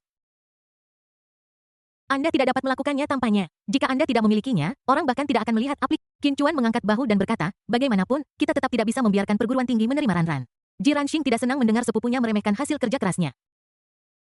Wajahnya memerah dan dia berkata, sepupu, meskipun kamu adalah saudaraku, kamu tidak boleh meremehkan surat rekomendasi saya. Katakan bahwa surat-surat itu terbatas gunanya. Itu karena saya bersikap rendah hati. Kamu belum pernah keluar negeri, kamu belum pernah belajar di luar negeri, kamu tidak tahu sama seperti surat rekomendasi seperti ini. Apakah kamu tahu betapa sulitnya mendapatkan itu? Bukanlah sesuatu yang bisa kamu dapatkan hanya dengan memiliki uang. Ini mewakili koneksi sosial dari orang yang direkomendasikan dan itu mewakili status sosial dari orang yang direkomendasikan. Bab 473, aku tidak akan membiarkan bahkan 10 kesempatan terjadinya kecelakaan. Ji Ranxing benar, surat rekomendasi berisi lebih dari sekadar uang. Lebih lanjut, penulis surat harus mempertimbangkan latar belakang keluarga dan status sosial orang yang direkomendasikan. Tidak mungkin bagi orang kelas 2 manapun untuk memberikan uang kepada seorang profesor dan mengharapkan dia untuk membantu menulis surat. Sebuah surat berisi kredibilitas profesor. Selama bertahun-tahun dia menggunakan kredibilitas dan reputasinya sebagai jaminan. Ji Ranxing tidak tahan lagi dengan fakta bahwa Qin Chuan mengatakan surat rekomendasi yang dia peroleh dengan susah payah tidak berharga. Bahkan jika dia adalah sepupu saya yang belum pernah saya temui adik kecil, tidak ada gunanya melebih-lebihkan surat yang tidak bisa melakukan apa-apa. Qin Chuan berkata dengan tenang. Sepupu kamu adalah saudara sepupu tiri saya, tetapi saya tidak tahan dengan kata-katamu. Apa maksudmu? Kamu tidak bisa melakukan apa-apa. Dengan surat ini, Ran memiliki peluang 70% untuk diterima di sekolah seni sinematik USC. Kamu bilang ini dianggap tidak bisa melakukan apapun. Ji Ranxing berkata dengan suara serak. Dia sekarang merasa sedih seperti bayi yang berusia lebih dari 200 bulan. Usahanya tidak berharga di mulut sepupunya. Aku hampir menangis. Wang Ran terharu ketika mendengar Ji Ranxing terisak meskipun pria ini suka pamer dan bertingkah seperti orang suci di depan kekasihnya. Dia memiliki banyak masalah umum generasi kedua yang kaya tapi dia tulus pada dirinya sendiri. Wang Ran melihat semua usahanya. Selain itu surat rekomendasi dari Profesor Trevor Phillips terkenal sulit didapatkan di kalangan itu. Ji Ranxing pasti sudah banyak menderita untuk membantunya mendapatkan surat rekomendasi dari pihak lain. Pentingnya surat ini pasti tidak seburuk yang dikatakan sepupu saya. Wang Ran meletakkan tangan gioknya di lengan Qin Chuan dan berbisik kakak. Matanya memberitahu Qin Chuan bahwa Ji Ranxing telah melakukan pekerjaan dengan baik dan dia harus berhenti mempersulitnya. Qin Chuan tersenyum, menepikan mobil, dan kemudian di depan semua orang di dalam mobil, dia mencari nomor telepon di buku alamat. Rana, peluang keberhasilan 70% berarti masih ada peluang kegagalan 30%. Kamu adalah saudara perempuanku, aku tidak akan membiarkan bahkan peluang kecelakaan 10% pun terjadi. Mata Wang Ran langsung berkaca-kaca ketika mendengar ini. Aku tersentuh, kakakku masih sangat menyayangiku seperti dulu. Ji Ranxing menggertakkan giginya.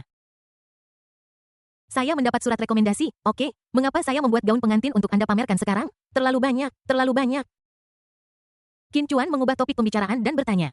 Menurut Anda, orang seperti apa yang harus menulis surat rekomendasi yang dapat membuat Anda langsung diterima di School of Cinematic Arts di University of Southern California? Begitu kata-kata ini keluar, ada keheningan mematikan di dalam Ferrari Purosang. Orang-orang meminta surat rekomendasi untuk meningkatkan probabilitas diterima.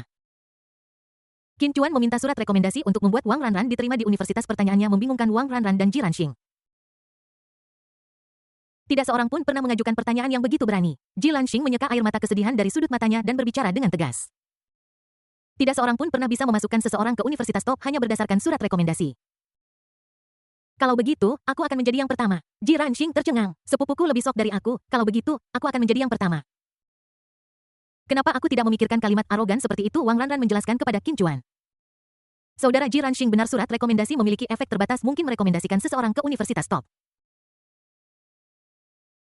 Bahkan jika ada universitas yang akan melakukan ini, sekolah seni sinematik USC tidak akan menjadi sekolah seperti itu. Ini terkenal di kalangan universitas Amerika karena sikap menyendiri, keberanian melawan yang kuat, dan tidak ada biaya sponsor. Qin Chuan membolak-balik buku alamatnya dan menjawab, sekolah-sekolah Amerika tidak takut pada yang kuat, saya tidak percaya itu. Anda tidak dapat diterima karena Anda tidak menemukan orang yang tepat. Anda perlu menemukan seseorang dengan lebih banyak kekuatan dan pengaruh untuk melakukan ini. Wang Ran menggelengkan kepalanya. Bahkan jika itu adalah Presiden Amerika Serikat, surat rekomendasinya tidak akan menjamin penerimaan. Paling banter dia bisa melakukan hal yang sama seperti Profesor Trevor Phillips, memberinya sedikit muka dan membiarkannya lolos sedikit selama wawancara. Presiden AS tidak berguna itu tidak normal. Beberapa akademisi di AS tidak mengkritik presiden. Qin Chuan mendapat kilasan inspirasi dan sebuah nama muncul di benaknya. Dia mengetuk layar ponselnya dan memutar nomor itu. Sesaat kemudian, suara seorang lelaki tua terdengar dari ujung telepon. Suara pihak lain terdengar sedikit gugup. Kalimat pertama yang dia ucapkan adalah dalam bahasa Mandarin standar. Ini adalah sapaan yang telah lama dia latih. Halo Tuan Qin, dan selamat tahun baru untuk Tiongkok. Bahasa Mandarin Anda cukup bagus. Pihak lain terkekeh dan beralih kembali ke bahasa Inggris. Saya mempelajari ini secara khusus agar saya dapat menyapa Tuan Qin. Tuan Qin, saya menelepon Anda hari ini. Apakah ada yang ingin Anda lakukan untuk Anda? Bahkan orang asing pun memahami pepatah lama Tiongkok. Tidak ada seorang pun pergi ke kuil kecuali dia memiliki sesuatu untuk dilakukan. Ada satu hal, adikku sangat tertarik pada film dan ingin belajar bagaimana menjadi seorang sutradara. Sutradara dan penulis naskah. Tuan Qin ingin membuat proyek film untuk adikmu. Saat ini sebagian besar anak-anak dari keluarga kaya tidak suka menghasilkan uang. Mereka telah kehilangan minat pada uang dan lebih tertarik pada seni. Sama seperti Travis Knight, sutradara film Kubo and the Two Strings dan Bumblebee. Dia tidak mengikuti jejak ayahnya dan mengambil alih perusahaan keluarga Nike. Sebaliknya, dia memilih untuk menjadi sutradara dan produser.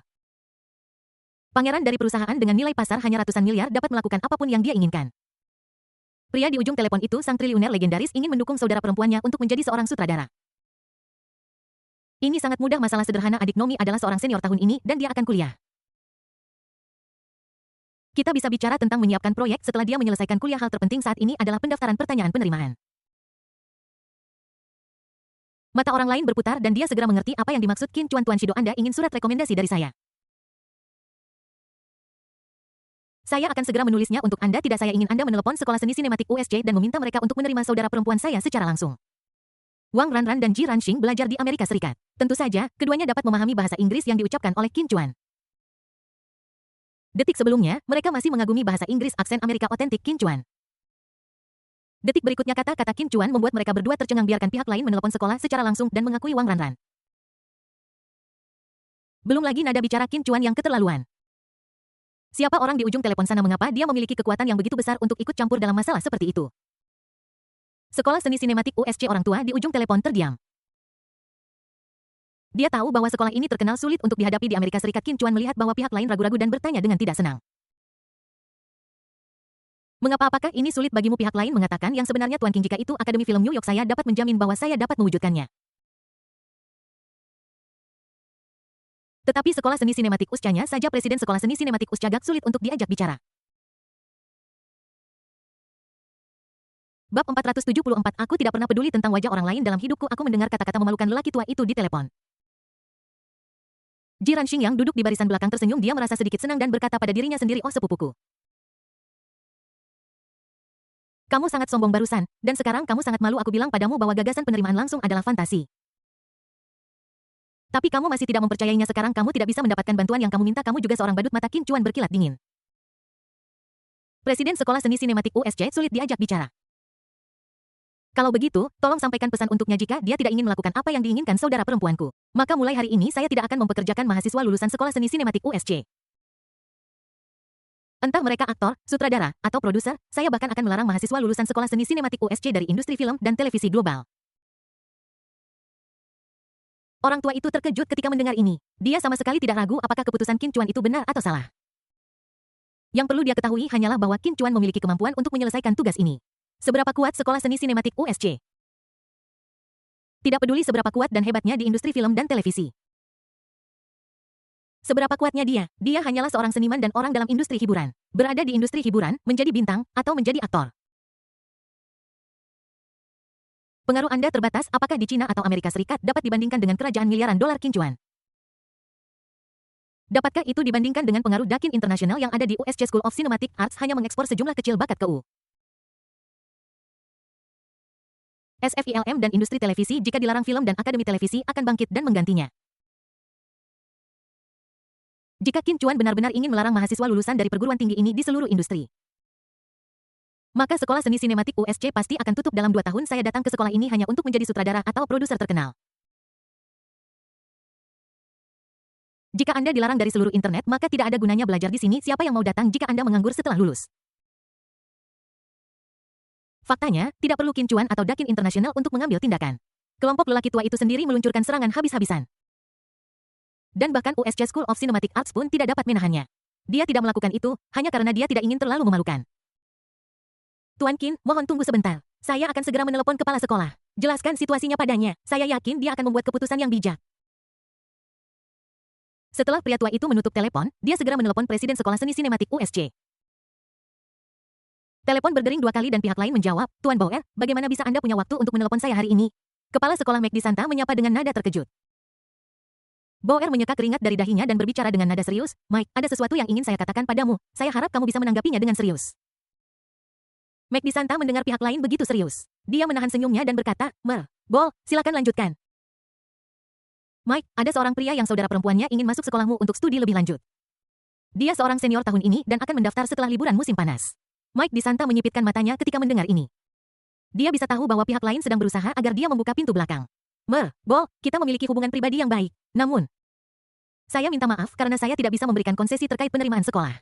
Jika saudara perempuan pria itu ingin belajar di USC School of Cinematic Arts, silakan ikuti proses normal, lamar secara daring, lalu ikuti wawancara jika Anda memenuhi persyaratannya. Saya menelepon Anda karena saya ingin Anda melewatkan detail ini, kata Bol terus terang. McD Santa mendengus sekolah kami tidak pernah memiliki preseden untuk mengizinkan siswa masuk secara langsung karena kenyamanan seseorang. Ini sangat tidak adil bagi siswa lain Pak Bol, mohon mengerti kesulitan saya. Mikait bukan berarti aku tidak mengerti kamu, masalahnya adalah pria itu tidak mau mengerti kamu. McD Santa mencibir, petik terbalik saya McD Santa tidak pernah peduli dengan wajah orang lain dalam hidup saya, bahkan jika presiden saat ini mengirim anak-anaknya ke sekolah. Saya tetap akan memperlakukan mereka dengan setara, saya akan menyaring dan mewawancarai mereka tidak peduli siapa pihak lain atau seberapa kuat dia, saya McD Santa tidak akan membelinya. Mike DeSantis adalah tokoh terkemuka di industri film dan televisi Amerika. Dia telah melatih banyak aktor top, sutradara top, dan penulis skenario top. Dapat dikatakan bahwa murid-muridnya ada di seluruh dunia. Termasuk beberapa yang telah memenangkan beberapa Oscar dan beberapa yang telah menjadi CEO perusahaan film dan televisi. Ini juga alasan mengapa McDavid sangat hebat dan berkuasa. Ball tidak terkejut dengan respons McDavid. Dia menghela napas pelan. Mike, aku khawatir kali ini bukan terserah padamu. Bukan pilihanku. Boel, apakah Anda ingin menggunakan Dinis Film Group Anda untuk mengintimidasi saya? Aku beritahu padamu, aku tidak akan tertipu. Tanpa Dinis Film Groupmu, murid-muridku bisa pergi ke kelompok film dan televisi lain. Sebagai Presiden School of Cinematic Arts di University of Southern California. Dia adalah orang penting di industri film dan televisi Amerika dan tokoh terkemuka di industri hiburan Amerika. Seluruh rumah harus membeli reputasi McDavid. Boel tertawa Mike sebagai kepala keluarga Dennis generasi keempat. Saya memberitahu Anda bahwa apa yang Anda hadapi hari ini adalah kekuatan misterius dari timur. Dia telah menekan Wall Street di Amerika Serikat. Mengalahkan para taipan keuangan di Wall Street dan memaksa grup Gaoseng bangkrut. Dia adalah seorang taipan papan atas dengan dana lebih dari $1 triliun. Setelah mendengar ini, Mike DeSanta gemetar dan mengulangi dengan tidak percaya. Menekan Wall Street mengalahkan raksasa keuangannya memaksa kelompok keuangan bangkrut. Dan memiliki lebih dari $1 triliun dana sebagai presiden universitas ternama. Dia sangat sukses dan memiliki banyak pengaruh di industri film dan televisi, namun ini hanya terbatas pada industri film dan televisi. Jika dia ingin keluar dari lingkaran ini, McDavid bukan siapa-siapa. Mike DeSanta berkata dia tidak takut pada presiden karena dia merasa hukum akan melindunginya, tetapi ketika Anda bertemu dengan orang kaya dengan miliaran aset. Bagaimana Anda bisa memiliki kepercayaan diri untuk bertindak begitu lancang seberapa besar seluruh industri film dan televisi? Bisakah itu dibandingkan dengan konsorsium Wall Street? Sungguh memalukan untuk bertemu dengan pedagang manusia. Alasan mengapa McDavid bisa mengatakan dia tidak pernah mempertimbangkan pendapat orang lain dalam hidupnya adalah karena hanya sedikit anak dari keluarga kaya dan berkuasa yang belajar seni. Putra sulung Nike Group adalah pengecualian umumnya. Mereka yang belajar seni film dan televisi berasal dari keluarga kelas menengah atau mereka yang memiliki sedikit uang. Dia sendiri mungkin tidak percaya pada keluarga seperti ini. Tapi sekarang Mike DeSanta sedikit takut dan sedikit gugup. Dan kata-kata Ball berikutnya benar-benar mengalahkan McGrady ke bahwa pria itu mengatakan bahwa jika saudara perempuannya tidak bisa bersekolah, dia akan melarang semua mahasiswa yang lulus dari USC School of Cinematic Arts di seluruh dunia. Tolong percayai saya, pria dari timur ini sepenuhnya mampu melakukan celang ini. Mike DeSanta yang masih arogan sedetik yang lalu mendengar kata-kata tenang Ball. Aku sangat ketakutan hingga cengkeramanku pada telepon terlepas dan jatuh ke tanah. Dia segera mengangkat telepon dan bertanya dengan ngeri kepada Bauer bahwa saudara perempuan orang penting itu, siapa namanya? Bab 475 Undangan pribadi memohon kehormatan China Kota Jiangning dalam Ferrari Puro Sang Merah setelah Qin Chuan menutup telepon. Kereta menjadi sangat sunyi sehingga Anda bisa mendengar suara jarum jatuh. Kata-katanya yang terakhir yang mendominasi larangan global membuat adik laki-laki dan perempuannya